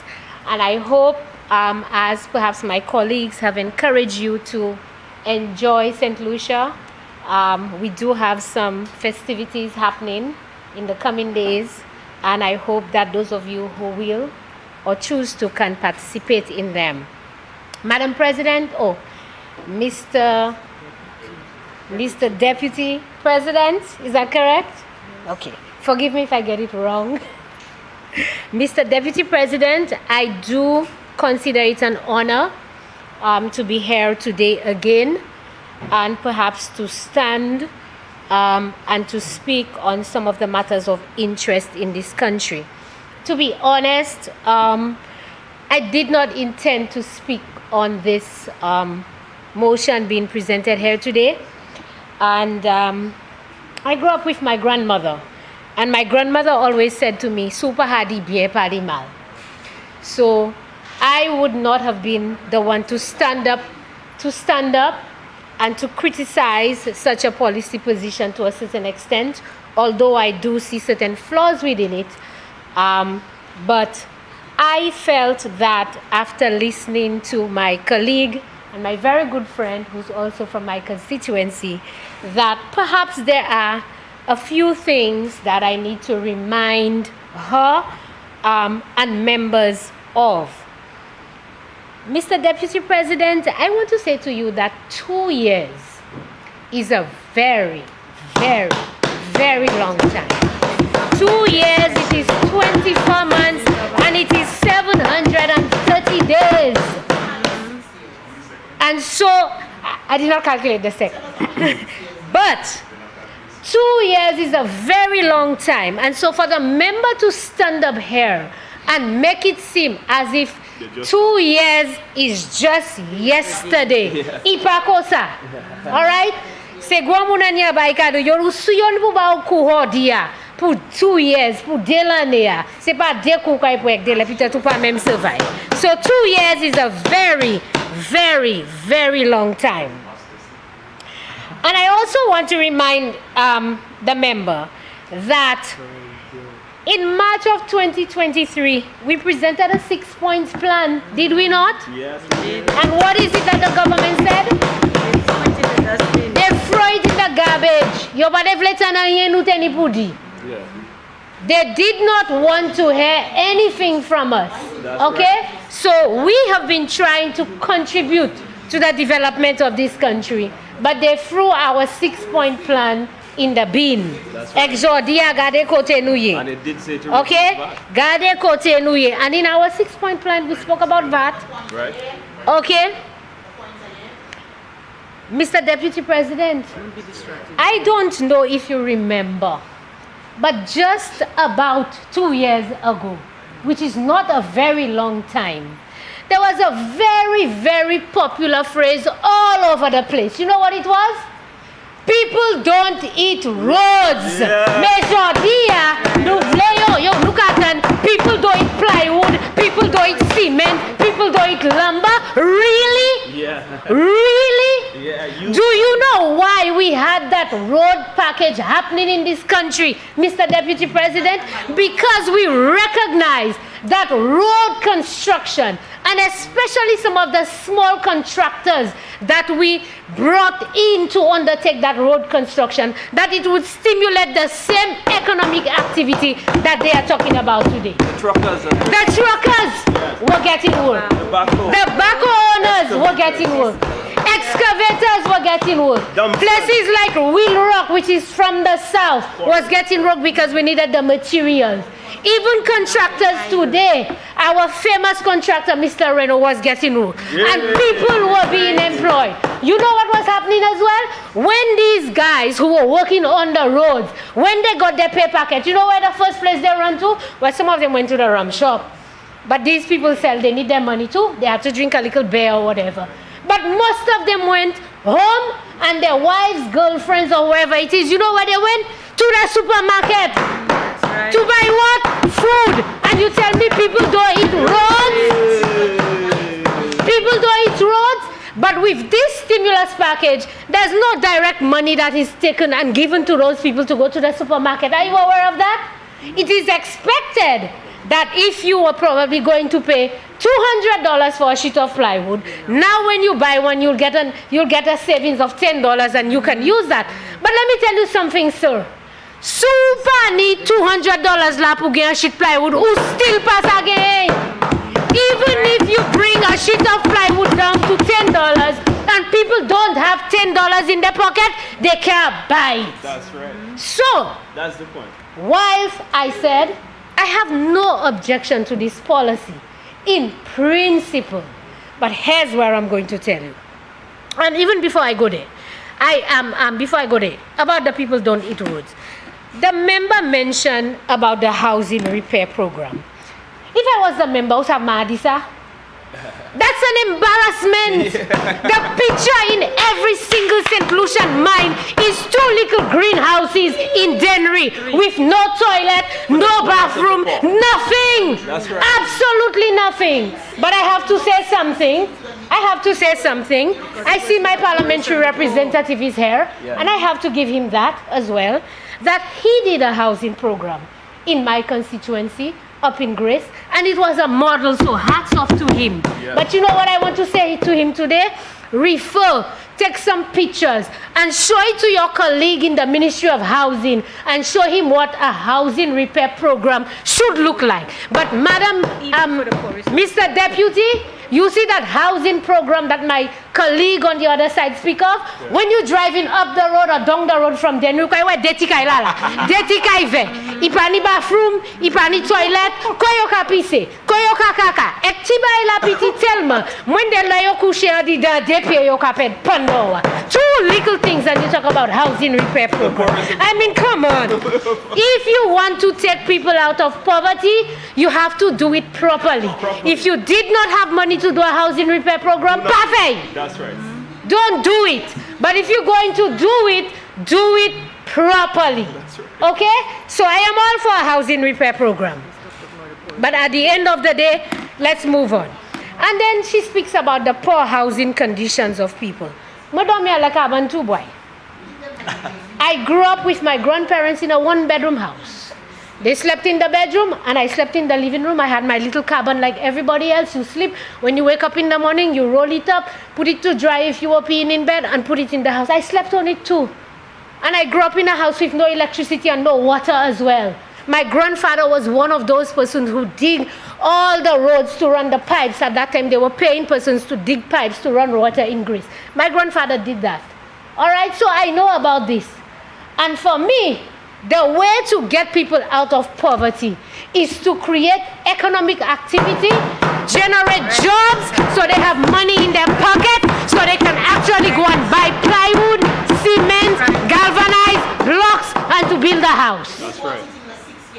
So at the end of the day, Mr. Deputy and President, if these people are not working, you see these people we talk about, those poor people, what is it that we are seriously doing about lifting these people out of poverty? That's right. So you want to remove VAT on 2 sheets of plywood. And if they have 2 sheets of plywood at the back of the house, that is rotting away. And just for them to be able to afford, maybe they sell a little plantain and a green thing, because these people are not rich, you know, sir. Just in case. These people are more or less a lot of little farmers. They plant little things by the house. Some of them, they did not go to secondary school. They have 2, 3 children, and the circumstances are not so they can't afford like some people can. That's right. And so what you saying to them is just go and buy the same 1 sheet of plywood. Sheet plywood laki hapuya. Put 1 back, and you get them out of poverty. That is what gets people out of poverty in this country. And you want to talk about poor people and removing people in poverty? If you want to remove them from poverty, go ahead.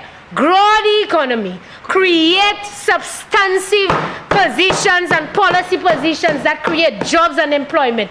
When people have money in their pocket, then they can get out of poverty. Don't give them a fish. Teach them how to fish. And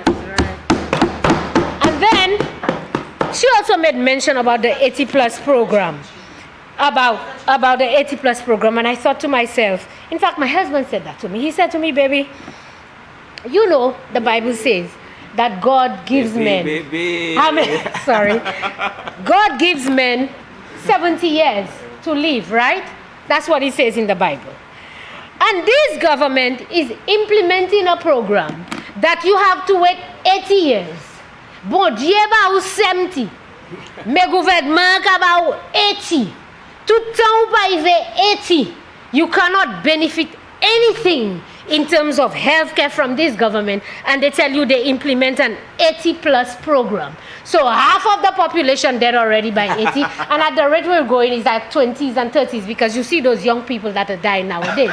So you have to wait 80 years for you to benefit on an 80+ program, and then they call that doing something for the people. And let me tell you something, sir. I can certainly tell you, I don't know about other areas, but I can speak for my area. 90% of the medication that they need when they go and see the doctor, because the healthcare has always been for free. Don't think it's anything new, sir. Healthcare in the health centers, every Wednesday, there is a doctor that comes up to the health center. Well, you have to go there 6 o'clock to get a number to make sure that you can see. But you see the doctor for free. Then the doctor gives you a little prescription, and then you have to wait for the pharmacist to come up. And then when you go to the pharmacist, if the doctor gives you a prescription for 4 things, 1 alone you get in. A cell. Pharmacy a pas jamais ni pièce oui met by say go moun sala. And so they have to get one medication from the pharmacy.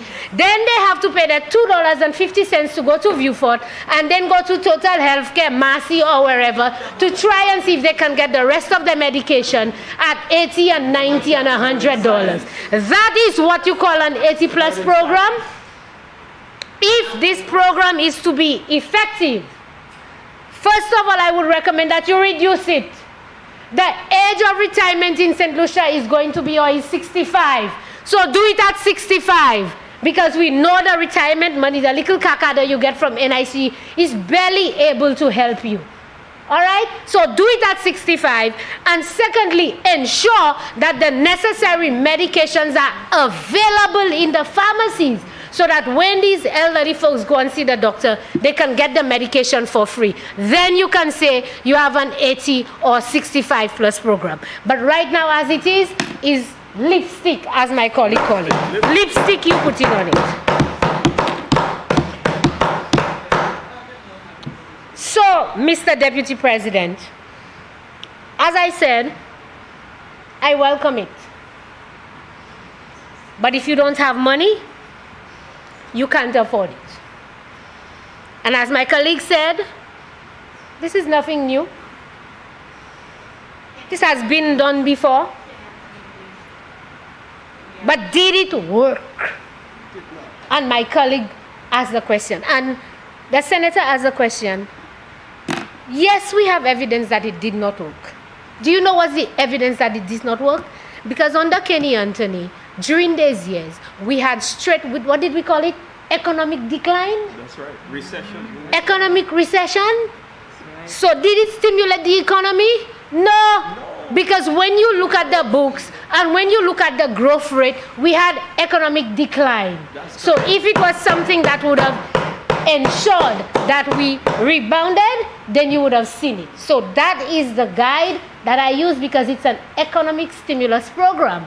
And if the economy did not grow, then to my mind, that's my perception, to my mind, if the economy did not grow, then it did not work. And perhaps why did it not work? Because even if, as I said, even if you bring down the price of a shit, and it was at 41%, this time we're giving only 12.5%. And we have COVID, we have high unemployment, we have people who have no money, and etc. At that time, at 41%, people could not afford it as they should. You think this time they would be able to afford it? You think this time they would be able to afford it?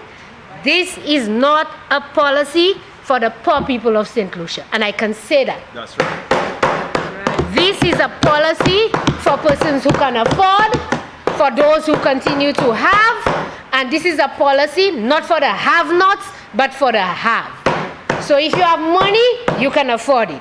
If you're working, you can go to your credit union, you can go to your bank, and I would encourage you to do that. As my friend said, go to the credit union, go to the bank, take a mortgage, take a loan, fix up your house. The hurricane season is upon us, fix up your house. But for me, in those economic times, to me, the government should perhaps maybe take some of the money, which I will speak about a little later on in the other bill, and maybe buy a couple of bundles of plywood and go around the constituency and the communities and look under your housing program, increase your housing program, and help people to fix their house for the upcoming hurricane season. Buy your deshit plywood, buy your deshit galvanese, buy your glue, buy your titak cement, titak sab block, whatever it is it's needed to fix their house because the hurricane season is coming. And so, like my colleague, this is not enough. Thank you very much, Mr. Deputy President.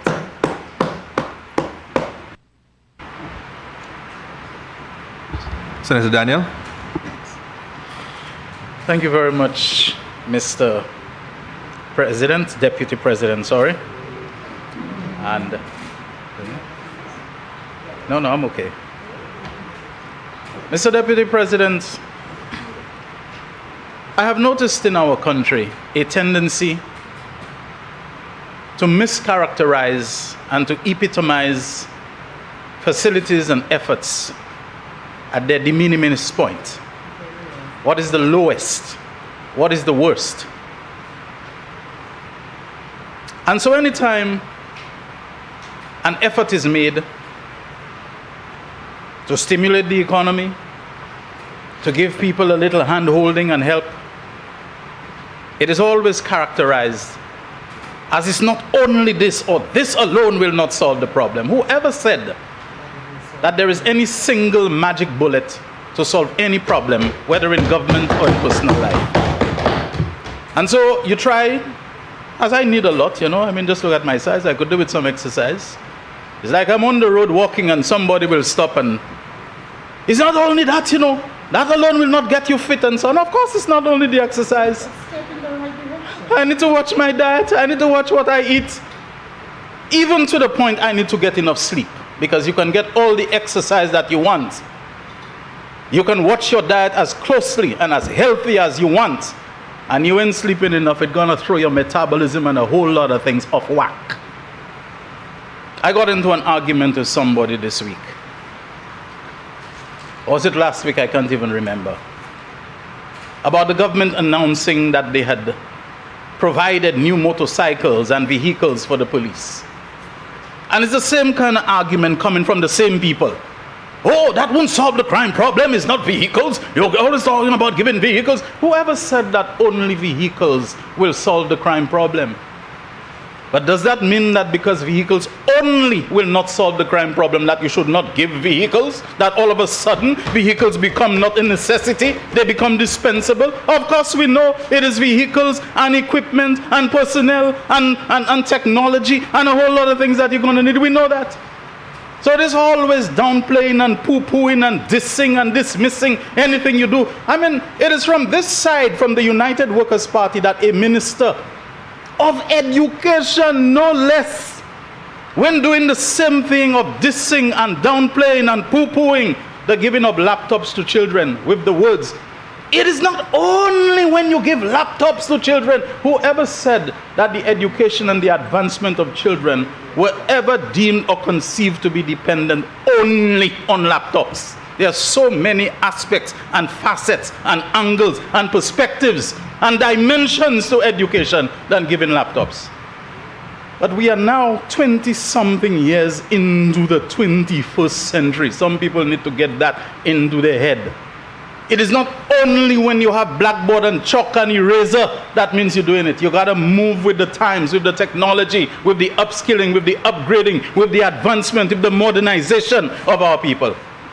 And that includes using the ICT platforms, information and communication technology, as optimally as you can to boost and to upgrade and to advance your young people coming forward.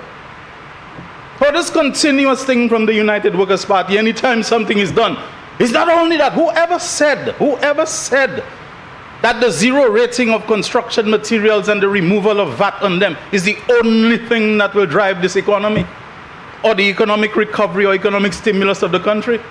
It is one aspect, but it is 1 + 1 that makes 2. And another 1 that makes 4, and you continue counting. That the accretion and the accumulation amounts to something. I'm always hearing this thing, that because something is not everything, then we better settle for nothing. Quote here. I heard this thing with STEP and all those kinds of things. Oh, STEP is only 3 months a year when you give people money for 3 months. Of course, yes, it's not enough. But my friend, 3 months out of 12 where you're touching something are better than a whole year and you are touching nothing. It's better. So don't come and diss it. It's better you give something. When a government comes in and it has to deal with things, yes, I have the NTN little article, about Kenny Anthony saying that the prices on some construction materials will go down by up to, in some cases, up to 41%. He never said there's a blanket 41% reduction on everything. We like to just take things and throw them out there and mischaracterize them and put them out. And we also have to understand the historical perspectives and the incidents that arose. If that was in 2012 and it was for 18 months, for a year and a half, and we have to ask ourselves, at what point in 2012 was it announced? If it was in the budget 18 months, you count and you know that in 2013 we had a major incident. We had the 2013 trough, the Christmas Eve trough. What did it do to your GDP? What are some of the things that even when you take measures, they can efface and they can remove and they can negate even some of your best intentioned programs and policies and projects and all those things? Don't believe that the trough last year and done something to us and it ends something good. Don't believe that tropical storm Brett and everything else that they end doing some things to us and they end something good. And when we come here and we talk about inflation and we do not differentiate between the inflation which is the result of local markups and the imported inflation which we are almost totally at the mercy of because we produce so little, we import so much, the steel, and we have people coming here and telling us that the government should do something to cut down the price. So yeah, they're doing something. They're doing what is within their means. And what is within their means is the local taxation and so on that is within their means. Yes, the shipping cost, I'm hearing that too. Since when do governments control the freight charges that are charged by Ned Lloyd and how they call that Norwegian one, Maersk and all of them? Since when do they do? I was a newbie last time. Your distractions maybe worked a little. Not this time, Babby Paps. It ain't gonna work. Not this time. Not this time. This kid no longer so new, you know, on the block. You know, since when do governments have the capacity to influence the freight charges that shipping lines from Japan and from Europe and so on charge? What they can influence after they deal with the landed cost are things like the excise tax, are things like the value added tax, things like the local charges. Maybe they Mr. President, I stand on a point of order. The member is... What's your point of order? Yeah. The member is grossly misleading the House. No one has suggested that government is in control of the freight costs. What we have stated here very clearly is that government is in control of the methodology used for calculating duties on various commodities, of which when you calculate the CIF on a particular freight cost, so cost of insurance and freight, government could have done what other islands have done and used the pre-COVID levels of freight. Government has that within its power to do. Do not say that you cannot do it. That's a complete lie. Do you withdraw that, the last... No problem. I'll say it a lot more elegantly, Mr. President. He's misleading the House. Thank you. Continue, Senator Daniel, please. Mr. President, I was under the impression that is a point of order related to when someone was committing some kind of infraction against the standing orders. I did not hear any standing order being cited. I ask you to proceed, Senator Daniel. Yes. Thank you very much, Mr. Speaker. Mr. Deputy President, sorry. The Honorable Leader of Government Business did reference freight charges.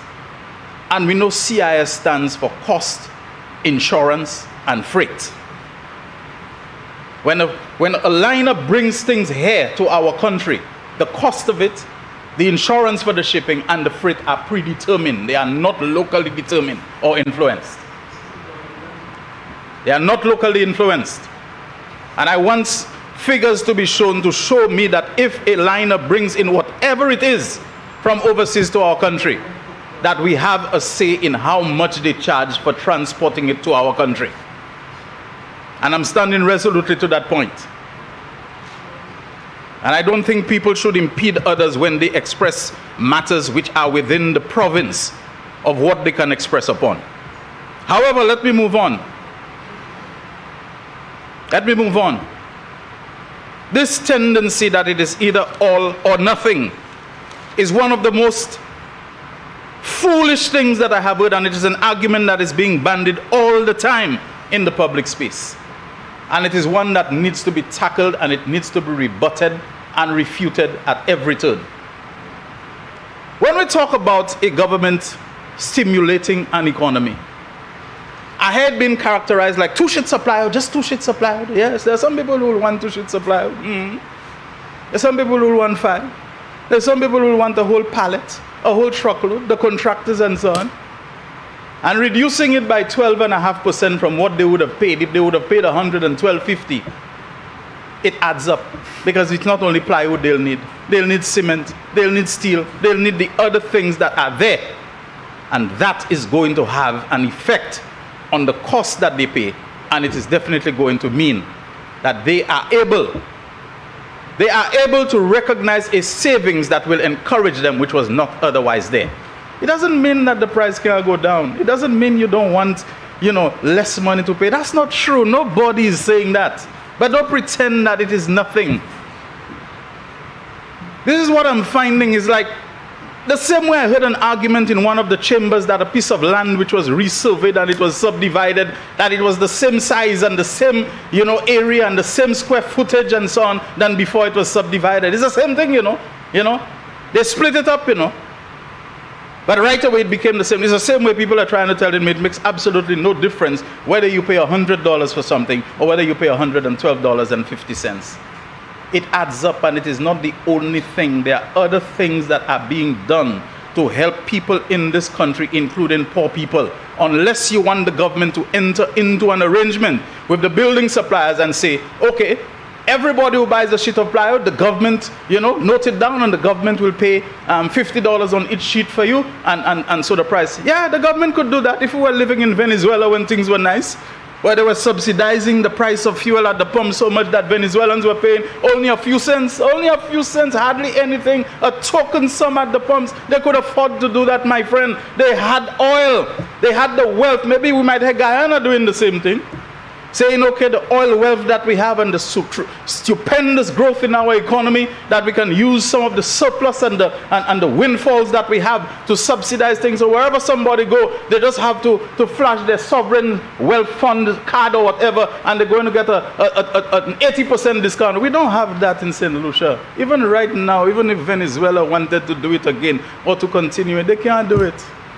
They can't do it. Things get bad with Venezuela. Things get bad with the whole world because of the COVID-19 pandemic, the disruptions that it caused.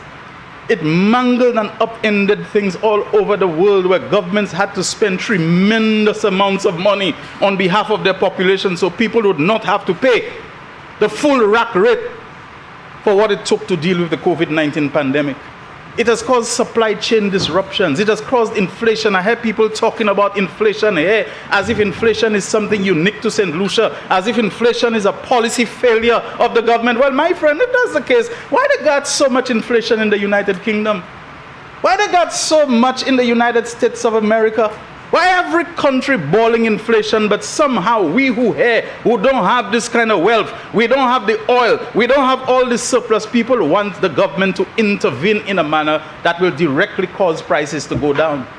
How can they do this and they have roads to fix? How can they do this when they have hospital to complete and to build and so on? How can they do this when they have so many other things to handle and which they are handling? And I heard them talking about economic stimulus and economic growth and so on. Am I living in a parallel reality? Didn't I hear that the economy of St. Lucia in 2022 grew by 18-point-something%? Didn't I hear that? Dis-moi si c'est moi qui suis fou, si tête moi pas bon, si moi tiens bois, si moi dec, dis-moi. Because I thought I was hearing that. And I thought that even in the short time, half a year or less that the government came in 2021, that they began to see the ship of fortunes in the country turning around. Didn't I hear that the government now also having budgetary surplus? Didn't I hear that? How are you going to expect the government to go and give price support and to subsidize prices at builders and so on, when the government have all these other things to do and they are given so many concessions in so many other areas? This dissing of, and I saw they go on off topic seriously. I see a big conversation came up about, things that passed and have been dealt with already, about housing and about what else that was, being brought into, a whole long treatise on them. Again, this mentality that if you can't do everything, you should do nothing.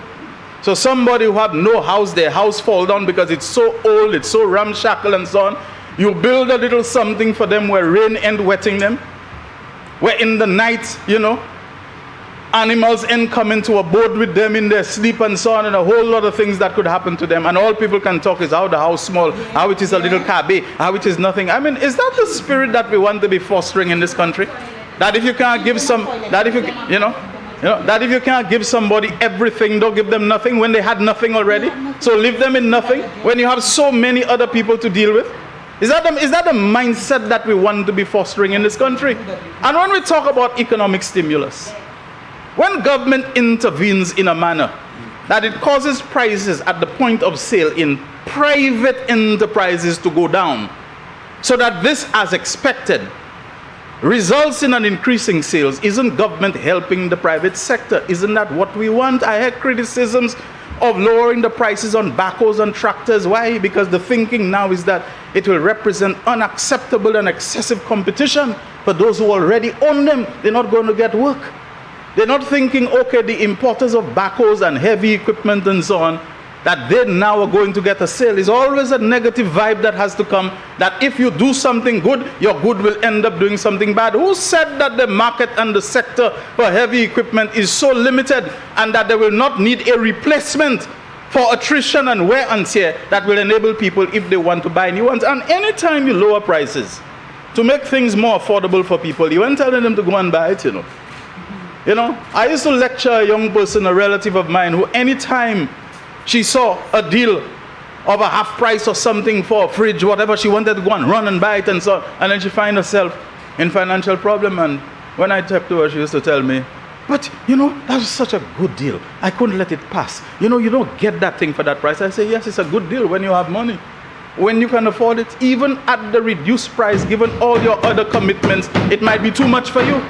So because you take out 12.5%, you ain't telling people who can afford it to go and buy it. What you're telling them is if they can buy it, there is a reduced price. They don't have to pay so much. Something is better than nothing. Less is better than the total rack price that you have to pay. The private sector dealing with business and that sort of thing, they will benefit through increased points of sale. It will not solve every problem. You have other issues that you need to address, but you have to start somewhere, and you have to pair and partner what you are doing with the many other things that you either are doing or plan to do, or the idea will come up for you to do it, and you will take it on board to do it. We need to stop the negativity in this country. Nothing is perfect. It was not perfect before July 26, 2021. It will not be perfect after then. It will not be perfect now. But you are doing something to try to mitigate and ameliorate the hardships and the problems that we are facing. Mr. Deputy Chairman, Mr. Deputy President, sorry, there's so much more that I could say on this. But I think I have said about enough. Maybe there'll be more to say because I saw a lot of things were being conflated, you know, in the dissing of, you know, that's not enough and that doesn't go far enough. It may not go far enough, but it goes somewhere. It goes some distance. It plays a part. It contributes to something. And we should appreciate it. No government can go in a situation where the finances are parlous, that even if you have realized economic growth, even if you have achieved in the context of it, a relatively small surplus on your current account, maybe close to $30 million. It's chump change in the context of your whole country and all the different things that you have to do. You have to be fiscally prudent and responsible. You don't just go throwing money after, and especially after one thing, one sector, and there's so many others that need to be dealt with. And you know, one other thing I want to say finally, Mr. Deputy President, you see this adjustment to the VAT rate and to the zero rating of construction items, it could not have come at a better time, you know. Look at when it's coming in the hurricane season, you know. It's coming in the hurricane season. Is when and if something, we hope it does not happen, and people's house mash up, and people's house get damaged, and they need to get repairs done, new houses built, extension and so on. And even those of us who are inclined to charity, we able to help somebody who got their house damaged, so we can help them with some plywood and some lumber and some so on. Those of us who have money that they don't have the Malawi, because St. Lucia is not short of charity, they still have good people who help people. And even when you're able to source it at a lower price, PT konhi PT, we have to appreciate it, particularly at this time in this hurricane season, and noting that it is not just for the hurricane season, it's for 2 years. It's for 2 years that it is going on. And I also say, in the dynamic nature of legislation and taxation, that if and when things get better, if the economy improves, that we do not find ourselves in this parliament again doing a further amendment to the value-added tax so that we can say that we are granting an even deeper discount, an even deeper cut in terms of the VAT. That we may not even be in a position to offer what is being bandied about now, the direct price support. We're not at that state yet, but we're starting somewhere. Let us take out the VAT. And no government in the situation that this one finds itself forgoes taxation and forgoes revenue as this government has been doing. So that people will be blind and they will not see that 12.5% is being given away, but they will focus only on 2.5%, you know, on another matter that I'm sure we'll be discussing later. So you zero in. And I want to ask them early, that's my early shot on maybe the next phase of our presence here. Which one do you think has greater impact? Which one do you think involves more revenue? The 2.5% or the 12.5%? Do you think more of the nation's economy and its revenue are implicated in a 2.5% levy than is in a 12.5% concession? Don't more people build houses and use lumber and galvanize and so on over a broader spectrum than the very narrow focus of the 2.5%? But we'll get there. People are going way back into the past. I don't want to leapfrog into the future. Mr. Deputy President, I thank you very much.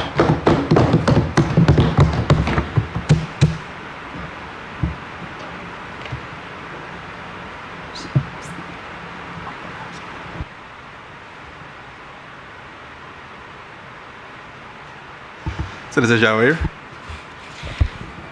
Thank you, Mr. Deputy. I just want to congratulate the new senators who have been appointed temporarily today. I do know that their presence here today will certainly add some value to our contributions as we speak on this bill before us. Mr. President, Deputy President, I sat here and listened to the contributions made by members on this side of the House and members opposite. And I just wanted to highlight a few things, just make mention of a few things. In this resolution of Parliament to approve an amendment to the VAT schedule, we see three main things before us. One, removal of VAT, temporary removal of VAT on items, on renewable energy items. Removal of VAT on, 12.5% of VAT for a period of 2 years on building materials. And we see removal of VAT on sanitary products. Mr. President, I will start with the third item that I just mentioned. And I want to say that I believe and I feel that today is a historic day for the people of St. Lucia. Mr. President, I will tell you why. It was only in the year 2020, I was seated in that seat over there, when a similar bill came to the House of Parliament to amend VAT on certain goods. On that list was VAT removal on items such as Christmas lights and toys and the like. I stood right there, Mr. President, and encouraged the government to understand that the priorities at this time in a COVID world should have been to add a certain number of items to that list. And one thing I mentioned was the removal of VAT on sanitary products. I explained to the then UWP administration that period poverty was a real thing in our country. And for the benefit of those in the gallery and the general public who are paying attention today, I will tell you what period poverty is. Period poverty is a young girl in the community of Forestier, as an example, not being able to afford a packet of pads, sanitary napkins, which at the time was $5. And that child or that young girl had an option of whether she goes to school or not.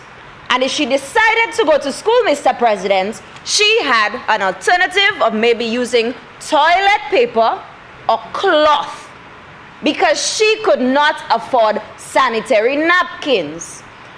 Another young lady from the community of Bexo who suffers from polycystic ovaries. When she does get her period, she is in a lot of pain and she bleeds heavily. Let's have this conversation, Mr. President.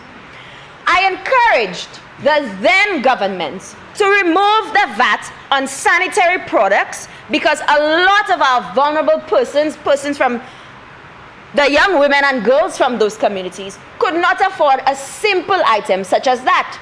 Right before my presentation, I made mention of the fact that Scotland did a similar thing. Do you know, Mr. President, what the opposition did?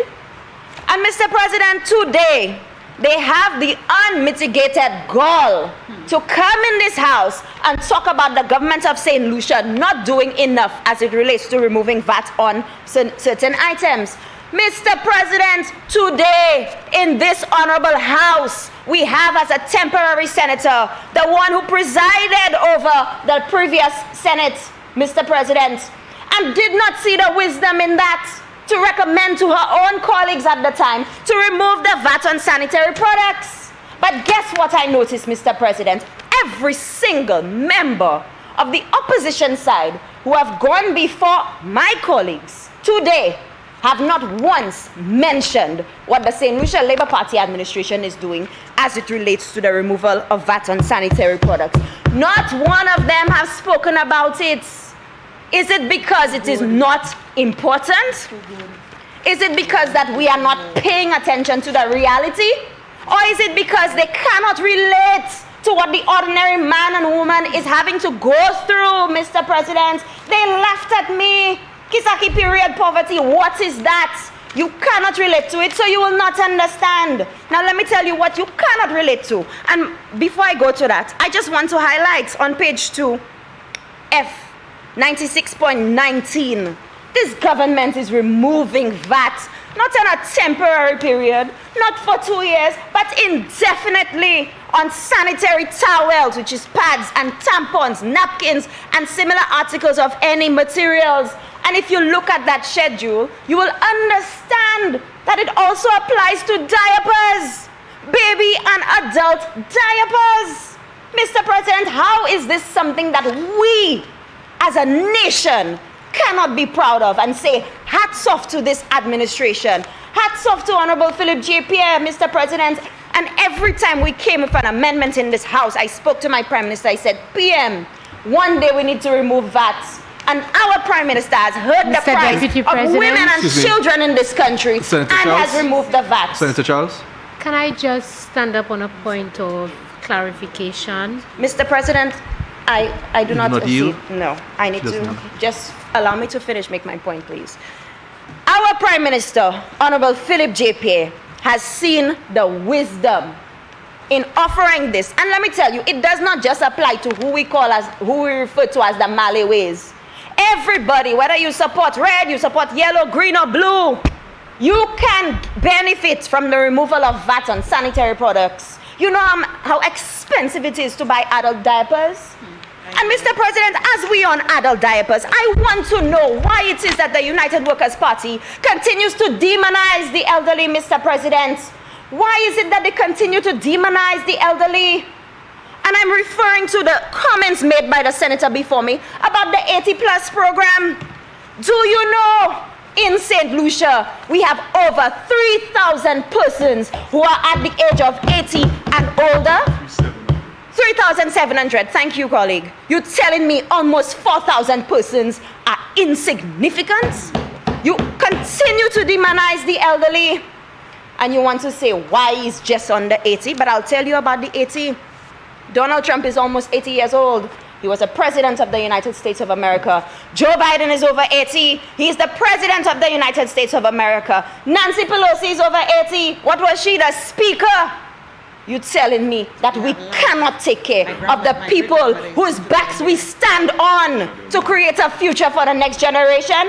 I believe this is absolutely disrespectful that the UWP administration continues to demonize the elderly. And we talk about the 80, Mr. President. Let me talk about that 80 plus program. What did you do for those who are 20 years old? What did you do for the 40, for the 50, for the 60 years old? And we are doing something for the elderly. You know what we are doing? We just introduced phase 1 of universal health care. Every single St. Lucian benefits from accessing, and let me tell you, our pregnant mothers can now smile because some of them could not have access to health facilities, would not have been able to afford an ultrasound, Mr. President, even in their third trimester. But guess what? This SLP administration is saying ultrasounds are now free at government health facilities across the country. Laboratory tests are now free at government facilities across the country. We are doing it for 20 years, 40, 50, 60, 70, 80. That's what we are doing for the people of St. Lucia. But what did you do? And you want to come in this house and make a comparison of 2 years of how many days? 700 days.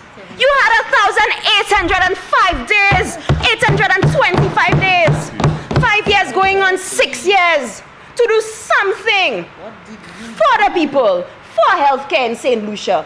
And you want to have the call to come and talk about that.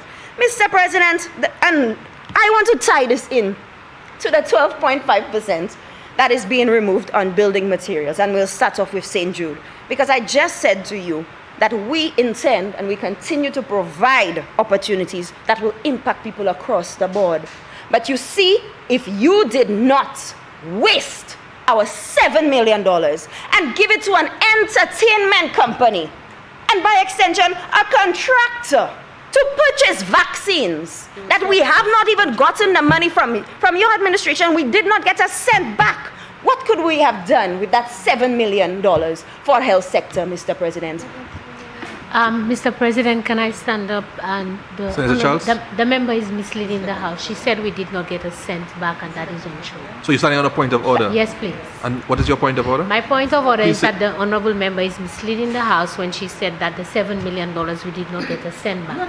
The records will show, and as she's in government, she's very much aware that a payment was made from the $7 million to the government of St. Lucia, and that this current government can pursue the balance of the payment. In fact, they are in discussions.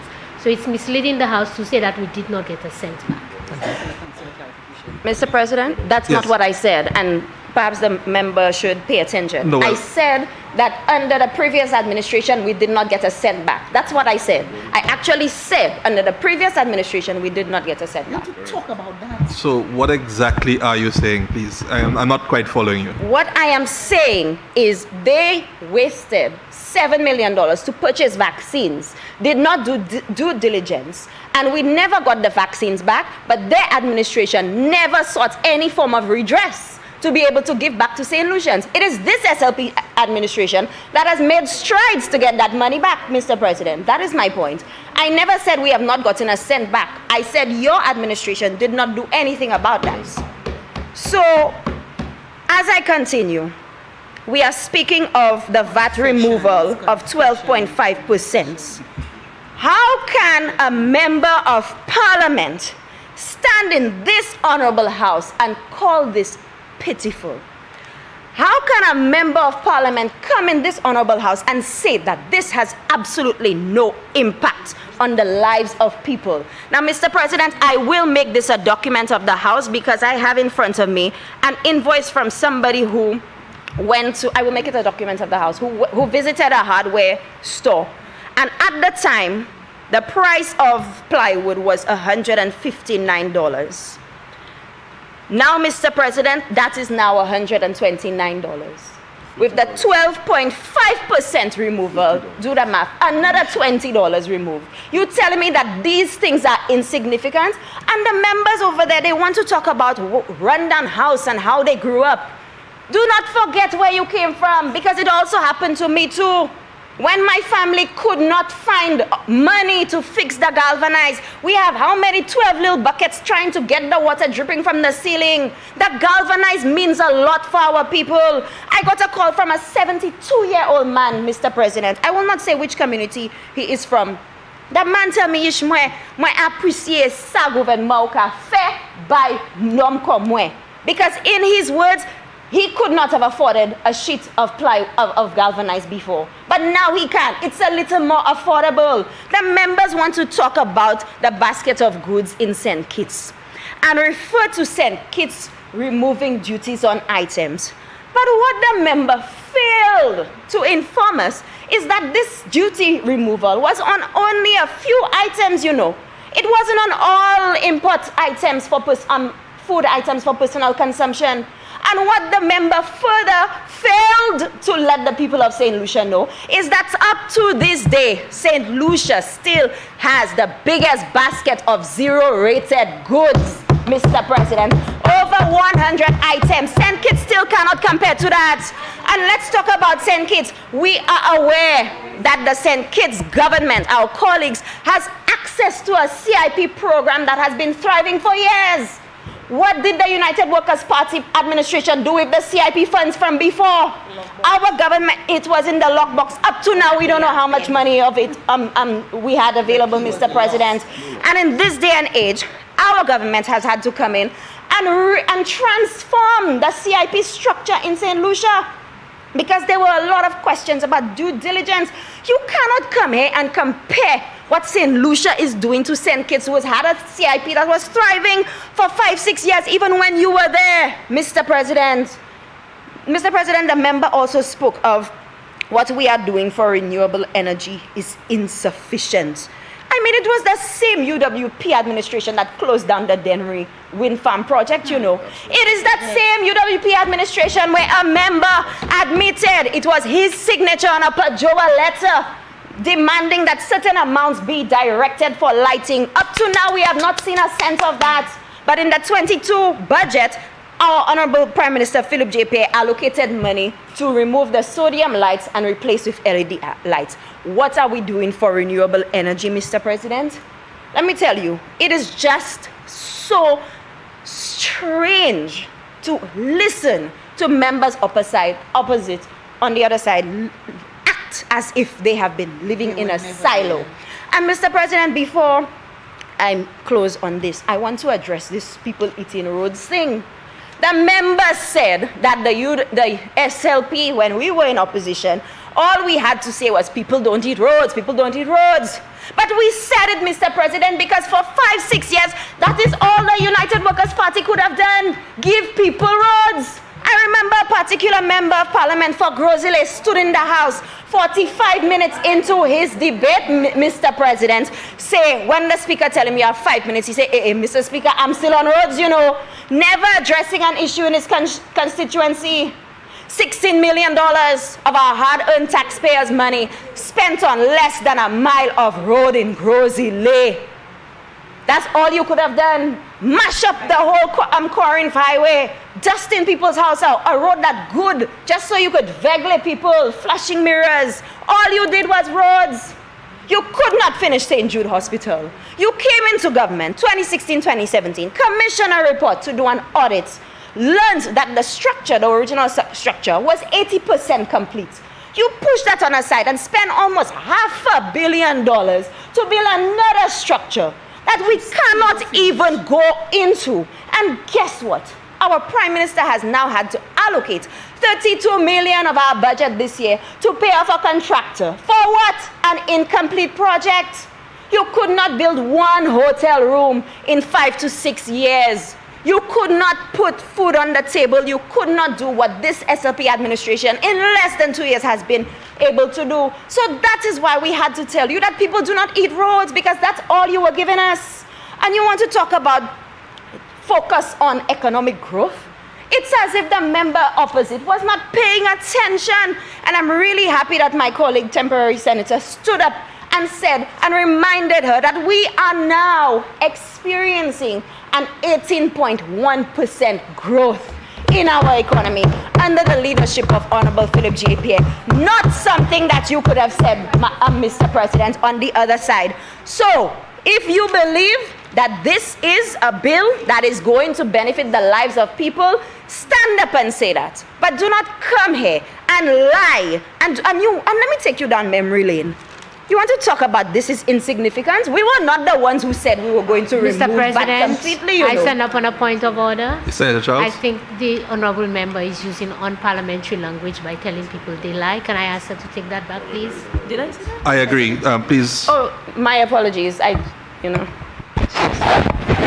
Yeah, so Mr. President, my point being on this people don't eat roads thing is the St. Lucia Labour Party in less than 2 years has provided a wide spectrum of benefits for the people. We have targeted the economy, and I even have before me a document from the Chamber of Commerce where they did a survey. I can also make this a document of the House from the executive director, which actually says the business outlook remains positive, with the majority of respondents of their survey holding positive outlooks for overall business performance in 2023 compared to 2022.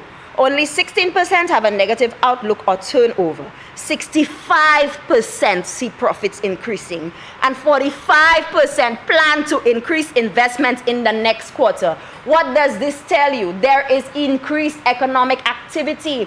The tax breaks that we are giving, not just the 24 million for a certain hotelier, it goes across the board. Small businesses, medium businesses, and the ordinary man and woman have an opportunity to be able to benefit from these things that the St. Lucia Labour Party is providing. So this bill before us, this amendment to the VAT bill, is a welcomed addition, Mr. President. I wish that if one more of the senators who has not gone before us would make mention of how impressed that he or she is with the removal of VAT on sanitary products, because like I said, Mr. President, it did not surprise me that they didn't mention it before, because who feels it truly knows it. And the people of St. Lucia feel the impact of the policies of the St. Lucia Labour Party administration. Go on the streets, go do your street vibes.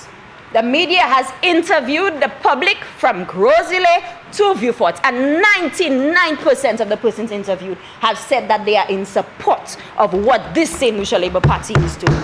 So we are removing the VAT indefinitely on sanitary products, adult Pampers and baby diapers. We are removing VAT of 12.5% for a period of 2 years. Stand on the point of order again. Yes, what's your point of order? The honourable member is misleading the House. And she said, this is the second time she made that statement. She said that we are removing the VAT indefinitely on sanitary products. Can I ask the honourable member to show where does it say that it is indefinite? Because to my mind, if I look at it, on the second page, it says a period of 2 years commencing Mr. from the President, that's not a point of order. That's a point of elucidation. No, I think she said that you are mischaracterizing. By saying that it is indefinite, and this does not say that it is indefinite. Thank you. I so yield, Mr. President. I retract that. You retract? I can just reiterate in a different way. The 12.5% VAT removal on sanitary products is a vision that the United Workers' Party did not have, but this St. Lucia Labour Party administration has. The 12.5% removal on building materials, lumber, steel, plywood, galvanized cement, is a vision that the United Workers' Party did not have, but this St. Lucia Labour Party administration has. And as we progress in terms of reopening the St. Jude Hospital, this government stands confidently on this side of the House to say that St. Jude Hospital would once again, will finally be delivered to the people of St. Lucia, by extension the people of the South. I want the United Workers' Party to come here, Mr. President, and tell us what it is that they have done that could match these great policies by the St. Lucia Labour Party administration. So at this point, Mr. President, I want to give my unwavering support to the passage of this bill. I think it is welcomed at this point in time. And like my colleague senator said, because of the hurricane season that we are enduring at this moment, those persons who are actually feeling the brunt of climate change will finally be able to do things that can mitigate disasters against their homes. I thank you.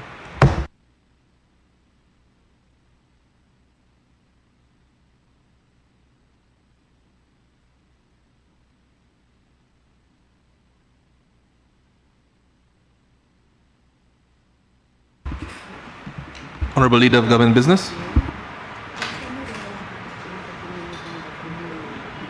Senator Gordon.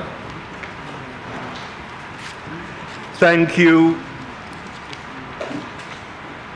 Mr. Deputy President. I am honored by the opportunity to address this honorable House this morning on the matter before us, on the matter of on this resolution before us, as far as it seeks to reduce the VAT and to remove the VAT on building items and other items as stated here in the documents before us. Mr. Deputy President, I would have thought that when initiatives like this are brought before the House or before the Senate, I would have thought that it is our national responsibility that we all, as St. Lucians, support and perhaps even seek to improve on what has been brought before us. I would have thought so. However, the usual disposition of the opposition is that they seek to denigrate it, they seek to find holes in it, they seek to detract from it. I would have thought that what we all would do would get together and support what should be supported. Nevertheless, that has not been their disposition. So, what do we hear? We hear things like we should do deeper surgical work, whatever that means. We hear things like this policy is a useless policy. We hear that there should have been income support. We hear all of these glib pronouncements.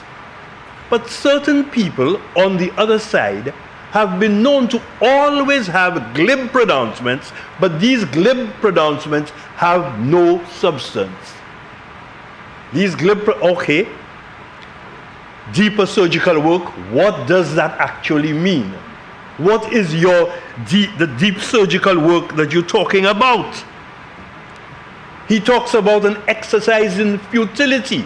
So if this is an exercise in futility, what are the initiatives that you're talking about that are going to address the issues that we have before us? You all had almost 6 years to address these issues, which you all did not do. And so the idea of posturing and affected stances in the House, this kind of posturing is not what is going to get us anywhere. We have to address what is before us today, and this is exactly what this government of the St. Lucia Labour Party, led by Prime Minister Philip J. Pierre, is doing. So, income support. Did this opposition, in their turn in government, really provide income support?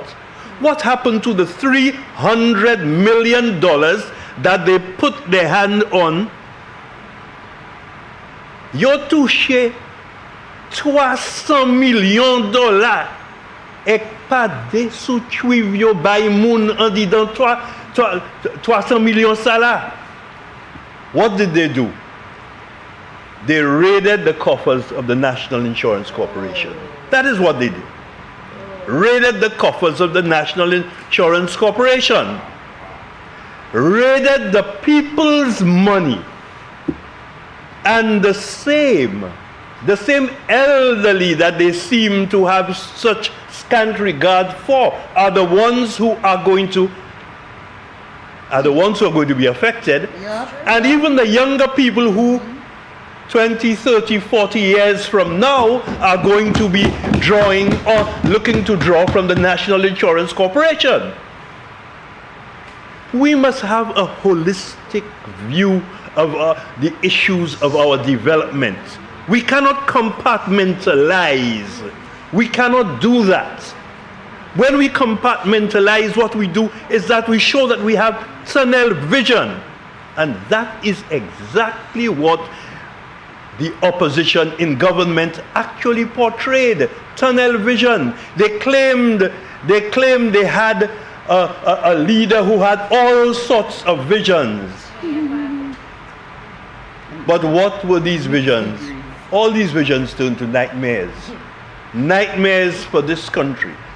Nightmares for the people of this country. And Mr. Deputy President, we need to do better than this. And this is precisely why I stand here today in support of the bill presented before us.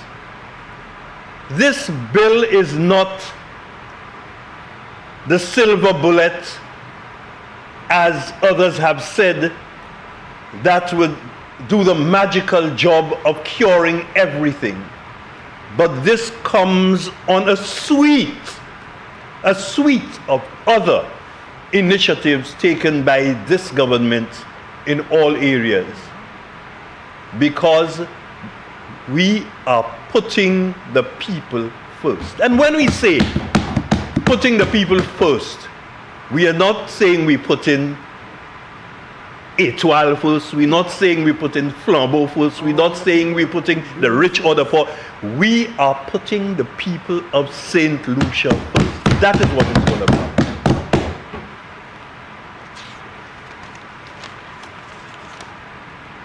Mr. Deputy Speaker, Mr. Deputy President, I note that one of our senators on the other side has no objection to this policy in principle. Now tell me, what are you saying when you tell me that you have no objection to this policy in principle, and yet in principle, right? But at the very same time, you attempt to tear it to shreds. You are attempting to tear to shreds of something to which you have no objection in principle, saying that these policies are for the rich. What kind of double talk is this? This is double talk. You're saying something that is self-negating. You're saying this and then you're negating what you say. This kind of double talk, this type of confusion, and this kind of confused vision that you're presenting to our people, this you have to come down fairly and squarely on it. It's either you support this or you don't support it. Don't tell me you support it in principle and yet still you're tearing it to shreds. So, Mr. Deputy Speaker, unreservedly, I stand on the side of the support for this bill.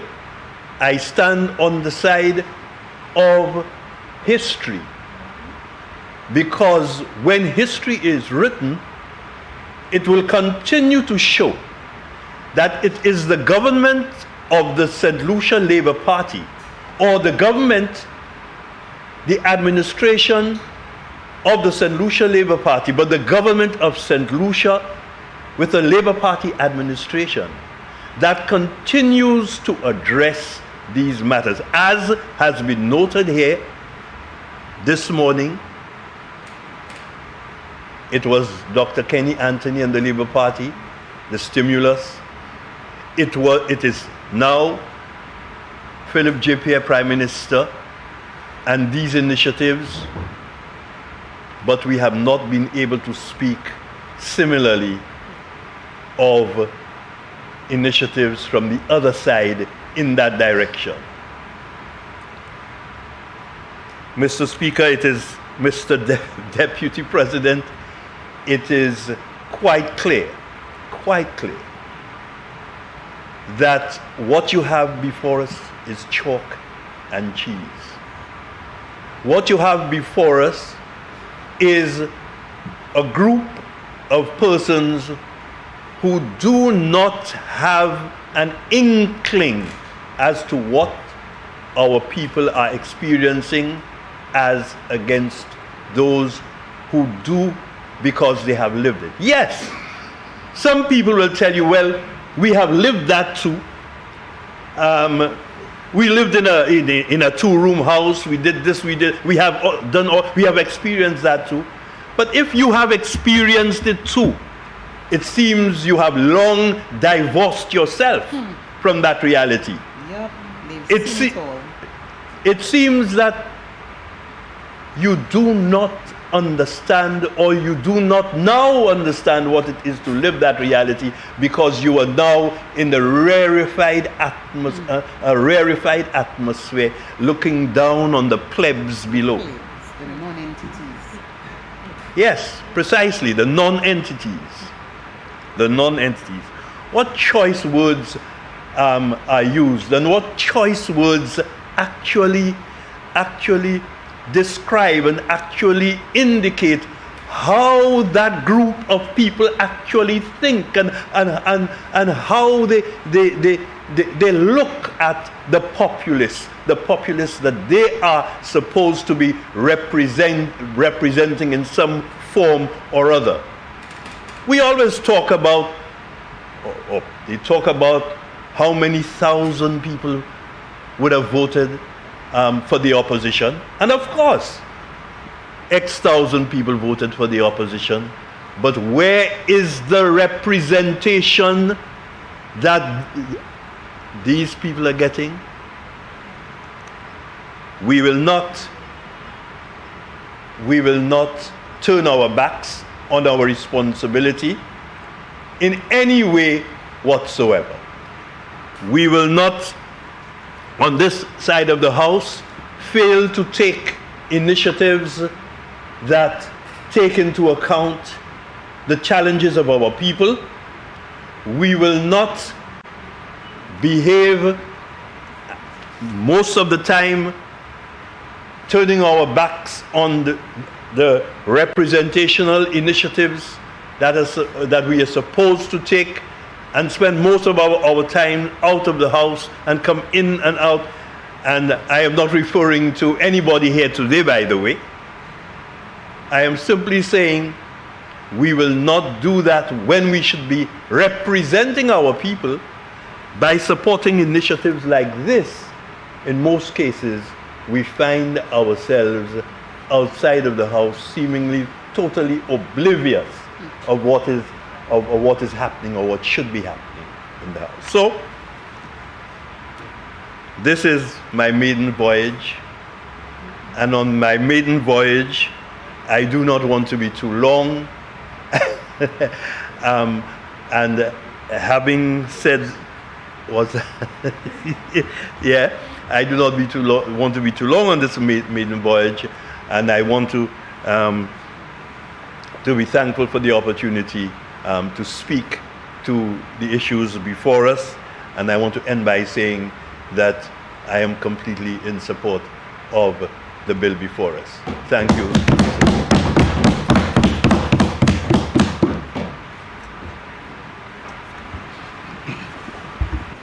Honorable Leader of Government Business. Thank you, Mr. Deputy President. We've had a very interesting discourse on this first motion resolution this morning, which has taken us into the afternoon. I wish to share a few thoughts on some of the discussion that has taken place so far today. Mr. Deputy President, the script could have been written before we entered the chamber today, as far as what was coming.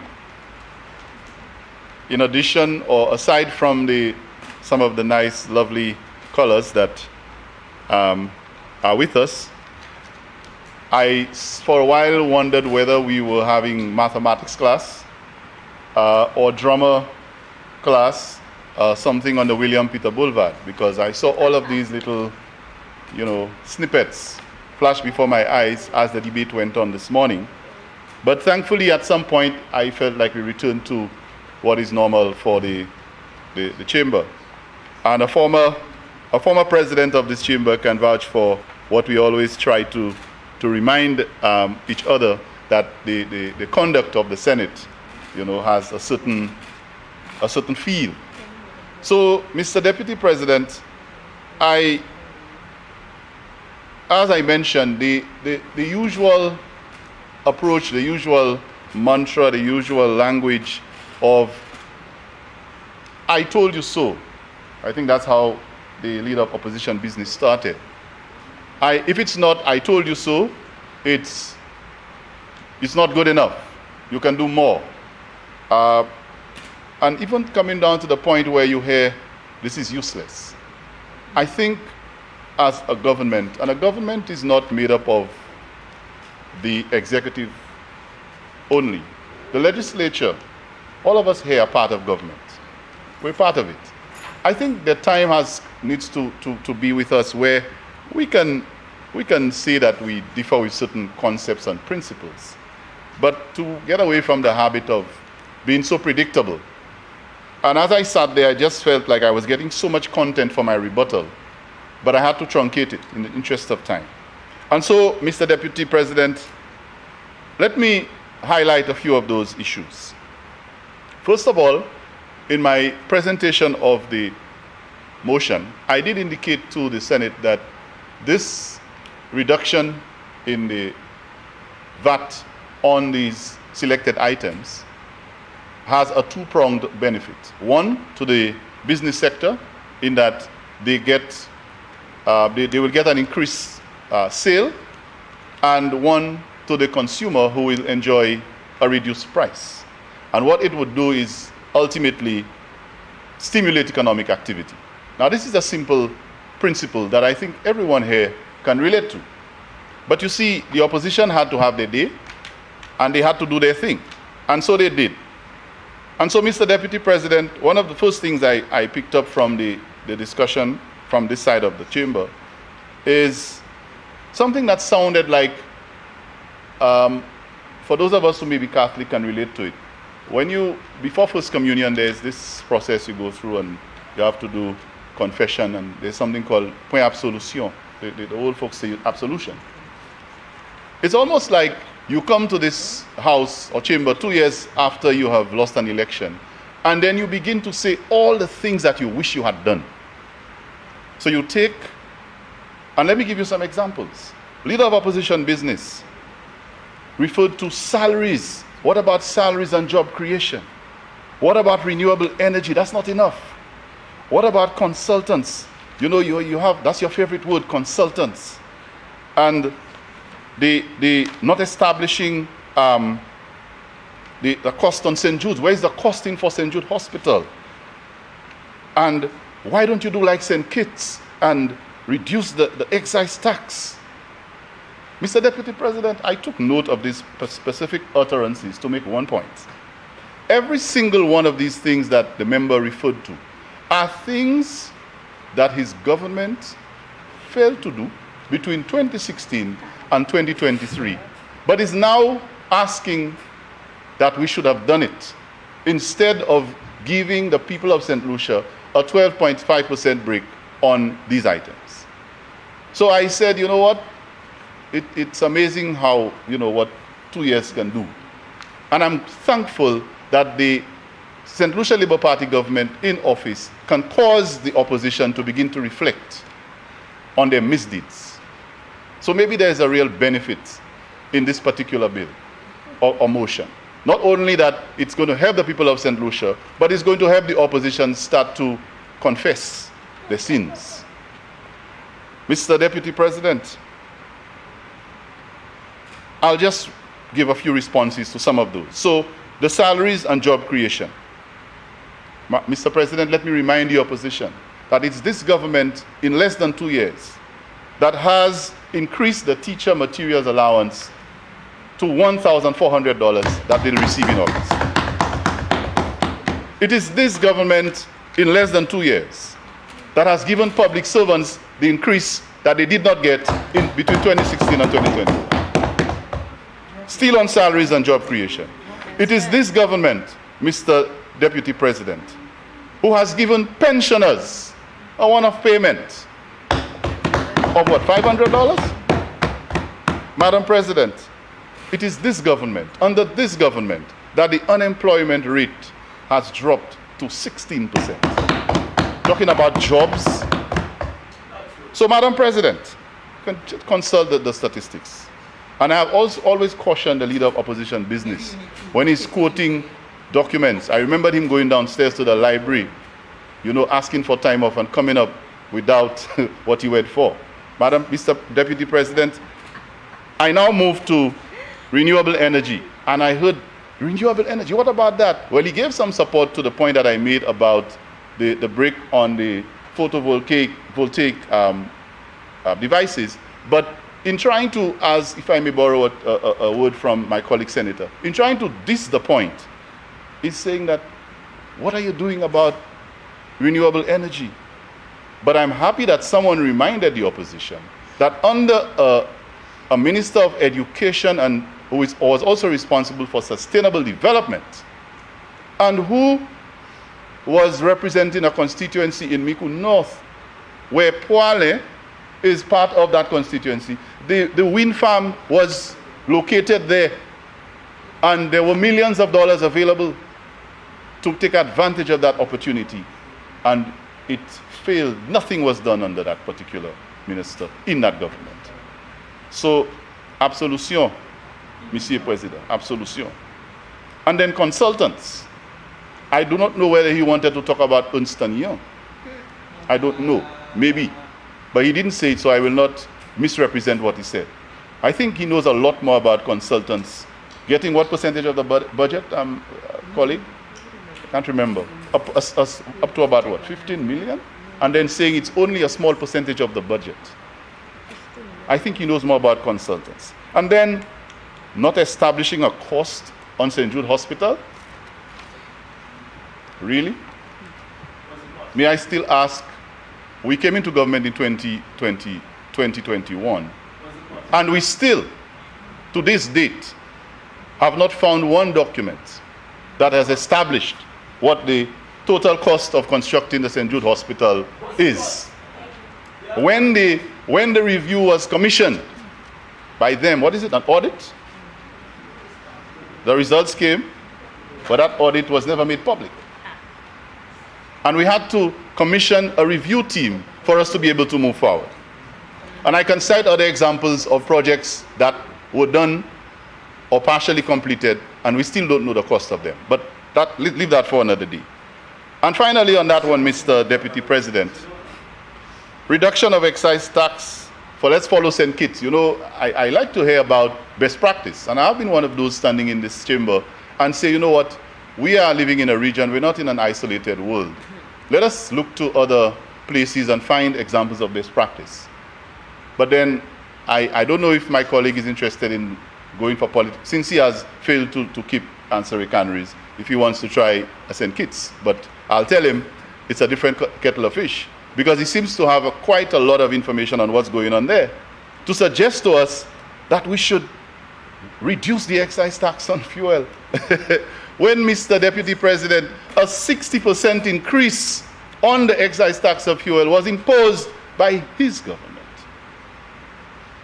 60% increase from $2.50 to $4. So he knows a lot about excise tax. But today, out of the other corner of his mouth, he can tell us we should reduce. When we are talking about reducing VAT on materials, he wants to have a discussion on excise tax. Well, I will not mispronounce the word. It's excise tax. Mr. Deputy President, St. Kitts, Nevis again. A good example that was cited. And on St. Kitts, Nevis. St. Kitts and Nevis had a CIP program just like we do, and as well as Dominica. But I must remind the leader of government opposition business that while our country, our CIP program under their watch was we could not account for a lot of things that I don't want to go into now. St. Kitts, Nevis, and Dominica were building hospitals, housing projects, reducing their debt to GDP ratio, and doing all of those things with the CIP project. So if you want to talk about St. Kitts and Nevis, what do you want to talk about it? And during that time, our debt to GDP was growing, getting close to 100%. So if you want to talk about St. Kitts and Nevis, it's okay, but don't be selective in the things that you want to model, because some of it is pointing right back at the opposition. So, Mr. President, Deputy President, when it was not enough to try to diss things, the low blow came, and I was very disappointed when I heard that. You know, members on the other side and I, we have rather decent relationships, and we get along. But I have to express my disappointment when I heard the cheap shot that was taken, and I sat there and I said, that's a cheap shot. That was taken at the 80 plus, you know, at our elderly. And I think the colleague senator has given the number. 3,700 persons in this country, Mr. Deputy President, are above the age of 80. They matter. They matter. And the Minister of Health has said it in this chamber that he would have liked to reduce the age to 70 or 60 or 65, whatever it is. But we have to start somewhere. And we have started with 80 plus. Right now, 3,700 St. Lucians. They matter. They are not insignificant. They matter. And they will benefit. And by the way, healthcare in St. Lucia is not completely free, as was being suggested. These people were paying for those things. They were still waiting for the health insurance that we were promised. Mr. Deputy President, $1.6 million is what was calculated that our 80 plus people, those people that we're talking about, were paying in this country for health care for the year. 1.6 million was coming out of the 80 plus people's pockets to pay for primary health care in this country. This is what this initiative has done. It has relieved 3,700 plus St. Lucians who are 80 years and over from a $1.6 million burden of monies that they would have had to spend on primary health care. And that for me is significant. But don't worry, as we continue to grow the economy, as we continue to do what we have to do, we will come back and then the reduction will come. We'll bring it down. But for now, let's start with the 80. I was just hearing that the VAT rate in St. Kitts is 17%. So I don't know if that's what they're trying to suggest that we should do. We know better. Mr. Deputy President, this move is not just a piecemeal approach as was suggested by the opposition. You know, you need to have a comprehensive approach. This move is part of a bigger VAT tax reform approach that the Prime Minister has spoken about. And it is supplemented by a number of other initiatives that this government has taken. And may I just mention a couple of them? Mr. President, the prenatal care that the Ministry of Health has mentioned, while the 80 plus will benefit from this, but the people who are not 80 plus people, they ain't having children, they're not getting pregnant. The people who are going to benefit from the prenatal care, they are not 80 plus people, so there is something for them. The children who are going to get the $500 bursaries in a few weeks to return to school, they are not 80 plus. There is a benefit for them. The teachers who are going to get up to $1,400 in August, they are not, some of them, well, I don't know any teacher who's 80 plus, you know? So it is not that you must take each of these things and hit it as if it's the only thing we're doing. There is a more comprehensive approach where other sectors and other groups are getting other breaks and benefits to balance off the approach. The facilities fees that we are going to offset for the families is another way of ensuring that we balance it off. Mr. Deputy President, all of these things will result in one thing: increasing the spending power of our citizens. Whether you are 20 years old, whether you are 25, 40, retiring, or 80 plus. That is what it does. Whether you're a business place, or a consumer who has to purchase building material. It increases your spending power. It also helps you to be able to have more sales. Now, Mr. Deputy President, I want to wrap up with a final point. My good friend, Senator Charles, in her deliberations, made a point about who is this for? It's not for the have-nots, it's for the haves. Now, it's not for me to decide whether she's right or wrong, but I'll just tell this chamber something. When you make it easier for a business to be able to sell more building materials, and for more persons to be able to purchase building materials, and there is an increase in the activity of the construction sector, those who have will buy, those who have as a business will sell.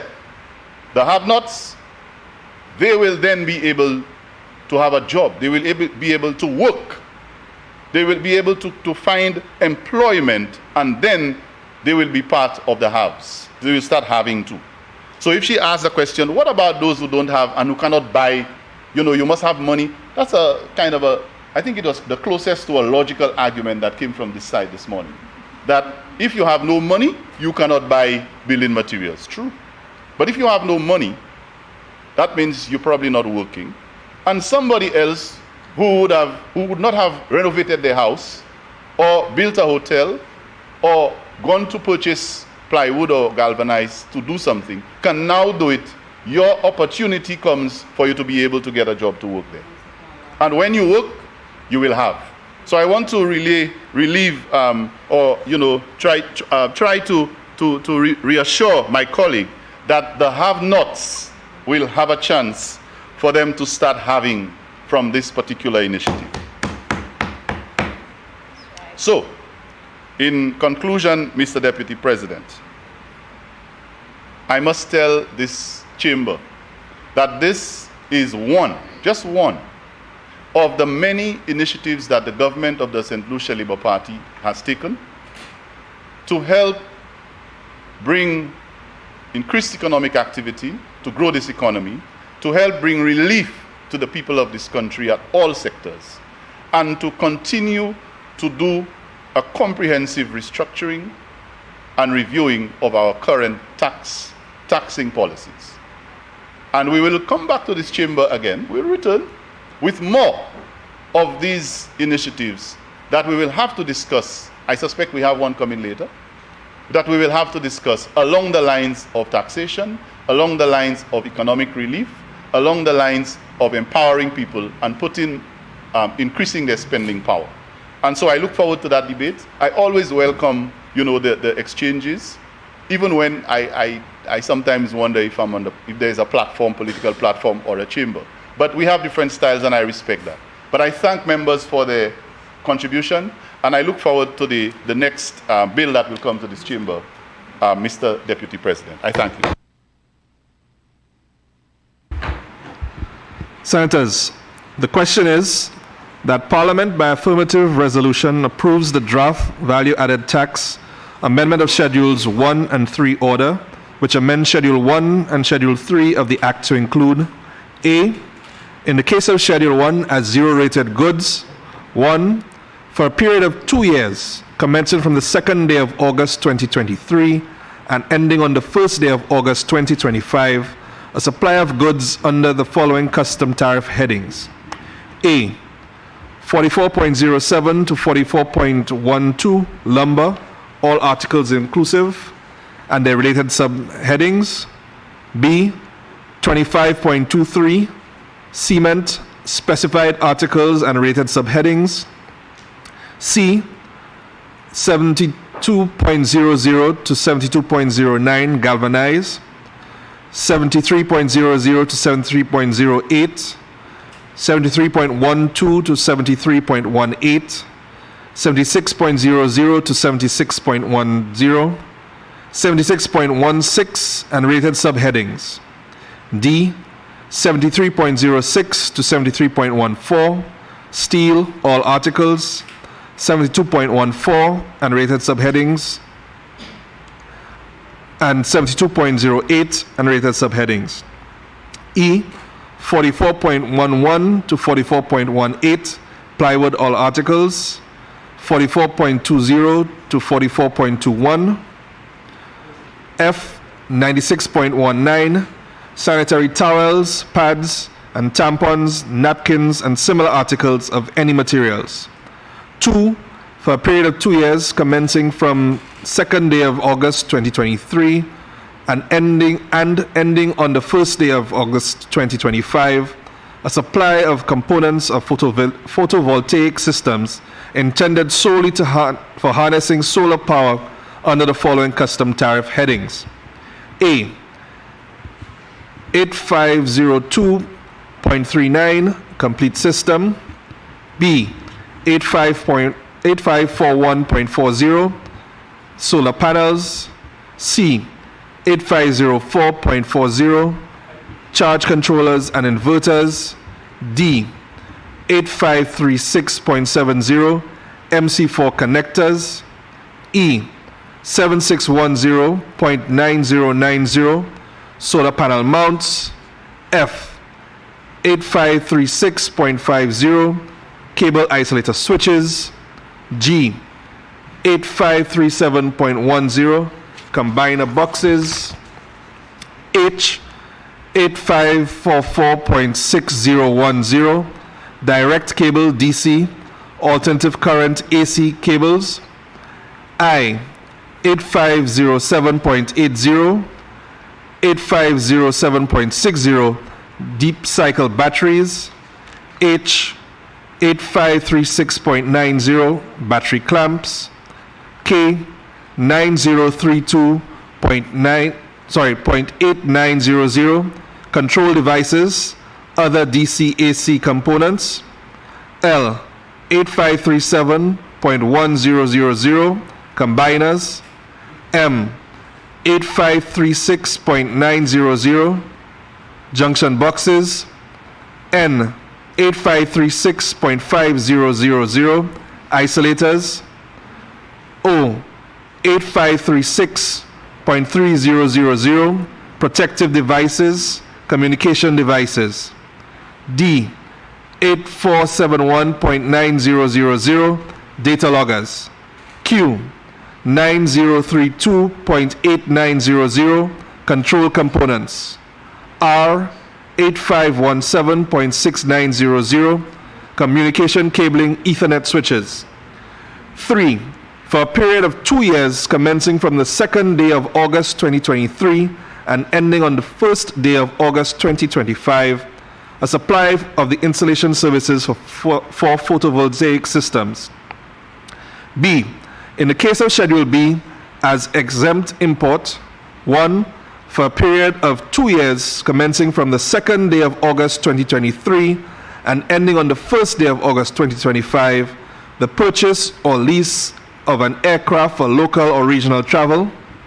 2, the import of vehicles, building and construction materials, machinery, plant and equipment by approved contractors, subcontractors, and consultants for the Caribbean Regional Air Transport Connectivity Project.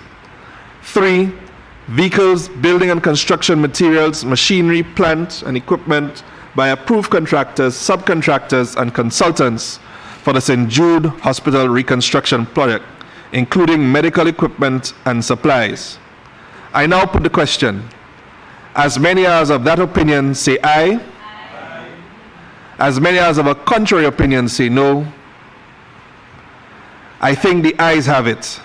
The ayes have it. Honorable Leader, Government Business. Mr. Deputy President, I move that this Senate stand suspended until 2:30. Honorable Senators, the question is that this Honorable Senate stand adjourned until 2:30?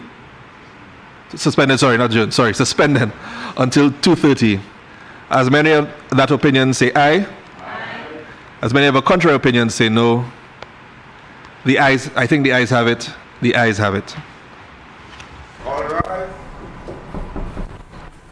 Yes. We are witnessing the conclusion of the morning session of the Senate, where we saw vigorous debate on a bill, namely the value-added tax amendment bill. As we witnessed on Tuesday in the lower house, a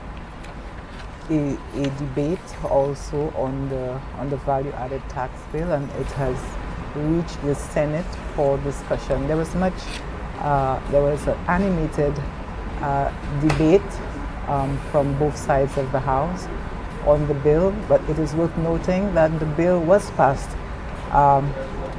in the Senate. The bill makes allowance, as we know, for a removal of VAT on building materials, such as galvanized lumber, etc. And there's discussion on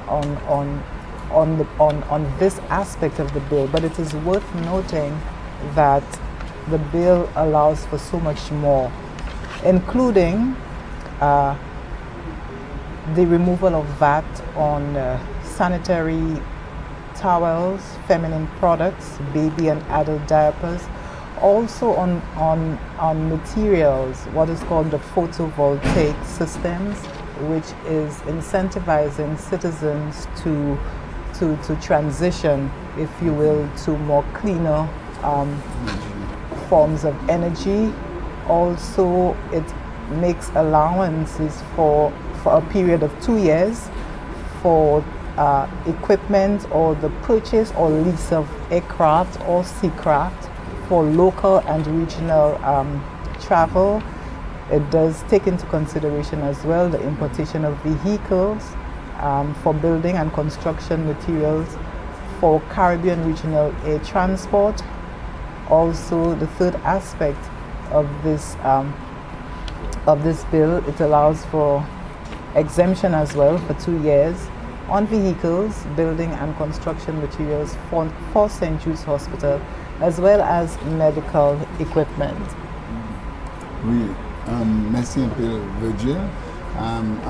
Anti-parole pour corriger, c'est pas bill là exactement, c'est une motion.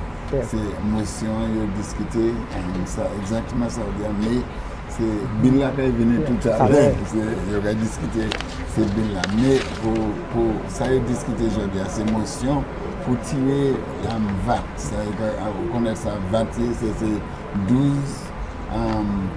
et demi. Tax sur toutes différentes marchandises et quand ils disent c'est bagaille qu'on ça c'est à mon avis meilleur c'est serviette reg c'est calculé sanitary napkins serviette reg m'a dit qu'on est comme ça mais c'est ça femme qui a servi pour assister les unis ça il calculé période. Avec ça, c'est un bail comme nous avons un débat qui passe là, c'est un bagage qui méritait avec nous, ces différents membres Sénat là qui ont discuté sur façade opposition avec façade gouvernement. Et il est aussi important pour nous dire qu'aujourd'hui, nous avons 4 sénateurs qui sermentent pour puisque yo catché pour un petit moment puisque 4 sénateurs sont là, 2 à sur chaque façade, 2 façades gouvernement, ça c'est en sous façade gouvernement nous tenons le sénateur Shelton Daniel, avec aussi le sénateur George Goddard, avec aussi à sous façade opposition nous tenons le sénateur Janine McIntyre Chirodi, qui c'était un président Sénat là en temps passé, avec aussi le sénateur Nancy Charles qui discutait avec aussi face à l'opposition, c'est ce chef là qui sénateur Ferdinand, c'est pas Ferdinand, c'est Fédé, sénateur Fédé. Mais la discussion était très intéressante et content, c'est plutôt pour le gouvernement commencer en août, deuxième jour en août, qui a duré jusqu'au premier jour en août l'année 2025. Côté gouvernement qui a tiré taxe sur les marchandises qu'on galvanise, matériel pour faire caille, des contents pour aider des femmes et puis la situation et puis aussi pour ça veut dire que photovoltaïque système, ça c'est bagaille qui a assisté pour empêcher de servir courant électrique qui est tellement cher. C'est de la nuit, plusieurs autres manières, ça servir énergie qu'on vend avec soleil, avec bail comme ça. Le gouvernement a tiré taxe sur toutes ces bagages là. Eh bien, Virgile, moi ça, ou peut-être faire aussi, avec ces techniciens à faire aussi. Nous avons dévié ici à 2h30. Nous avons merci un peu avec, nous avons invité pour virer et joindre et puis nous. À 2h30, nous allons continuer la discussion, puisqu'il n'y a plus de bagages pour discuter en Sénat aujourd'hui. Nous un bon après-midi.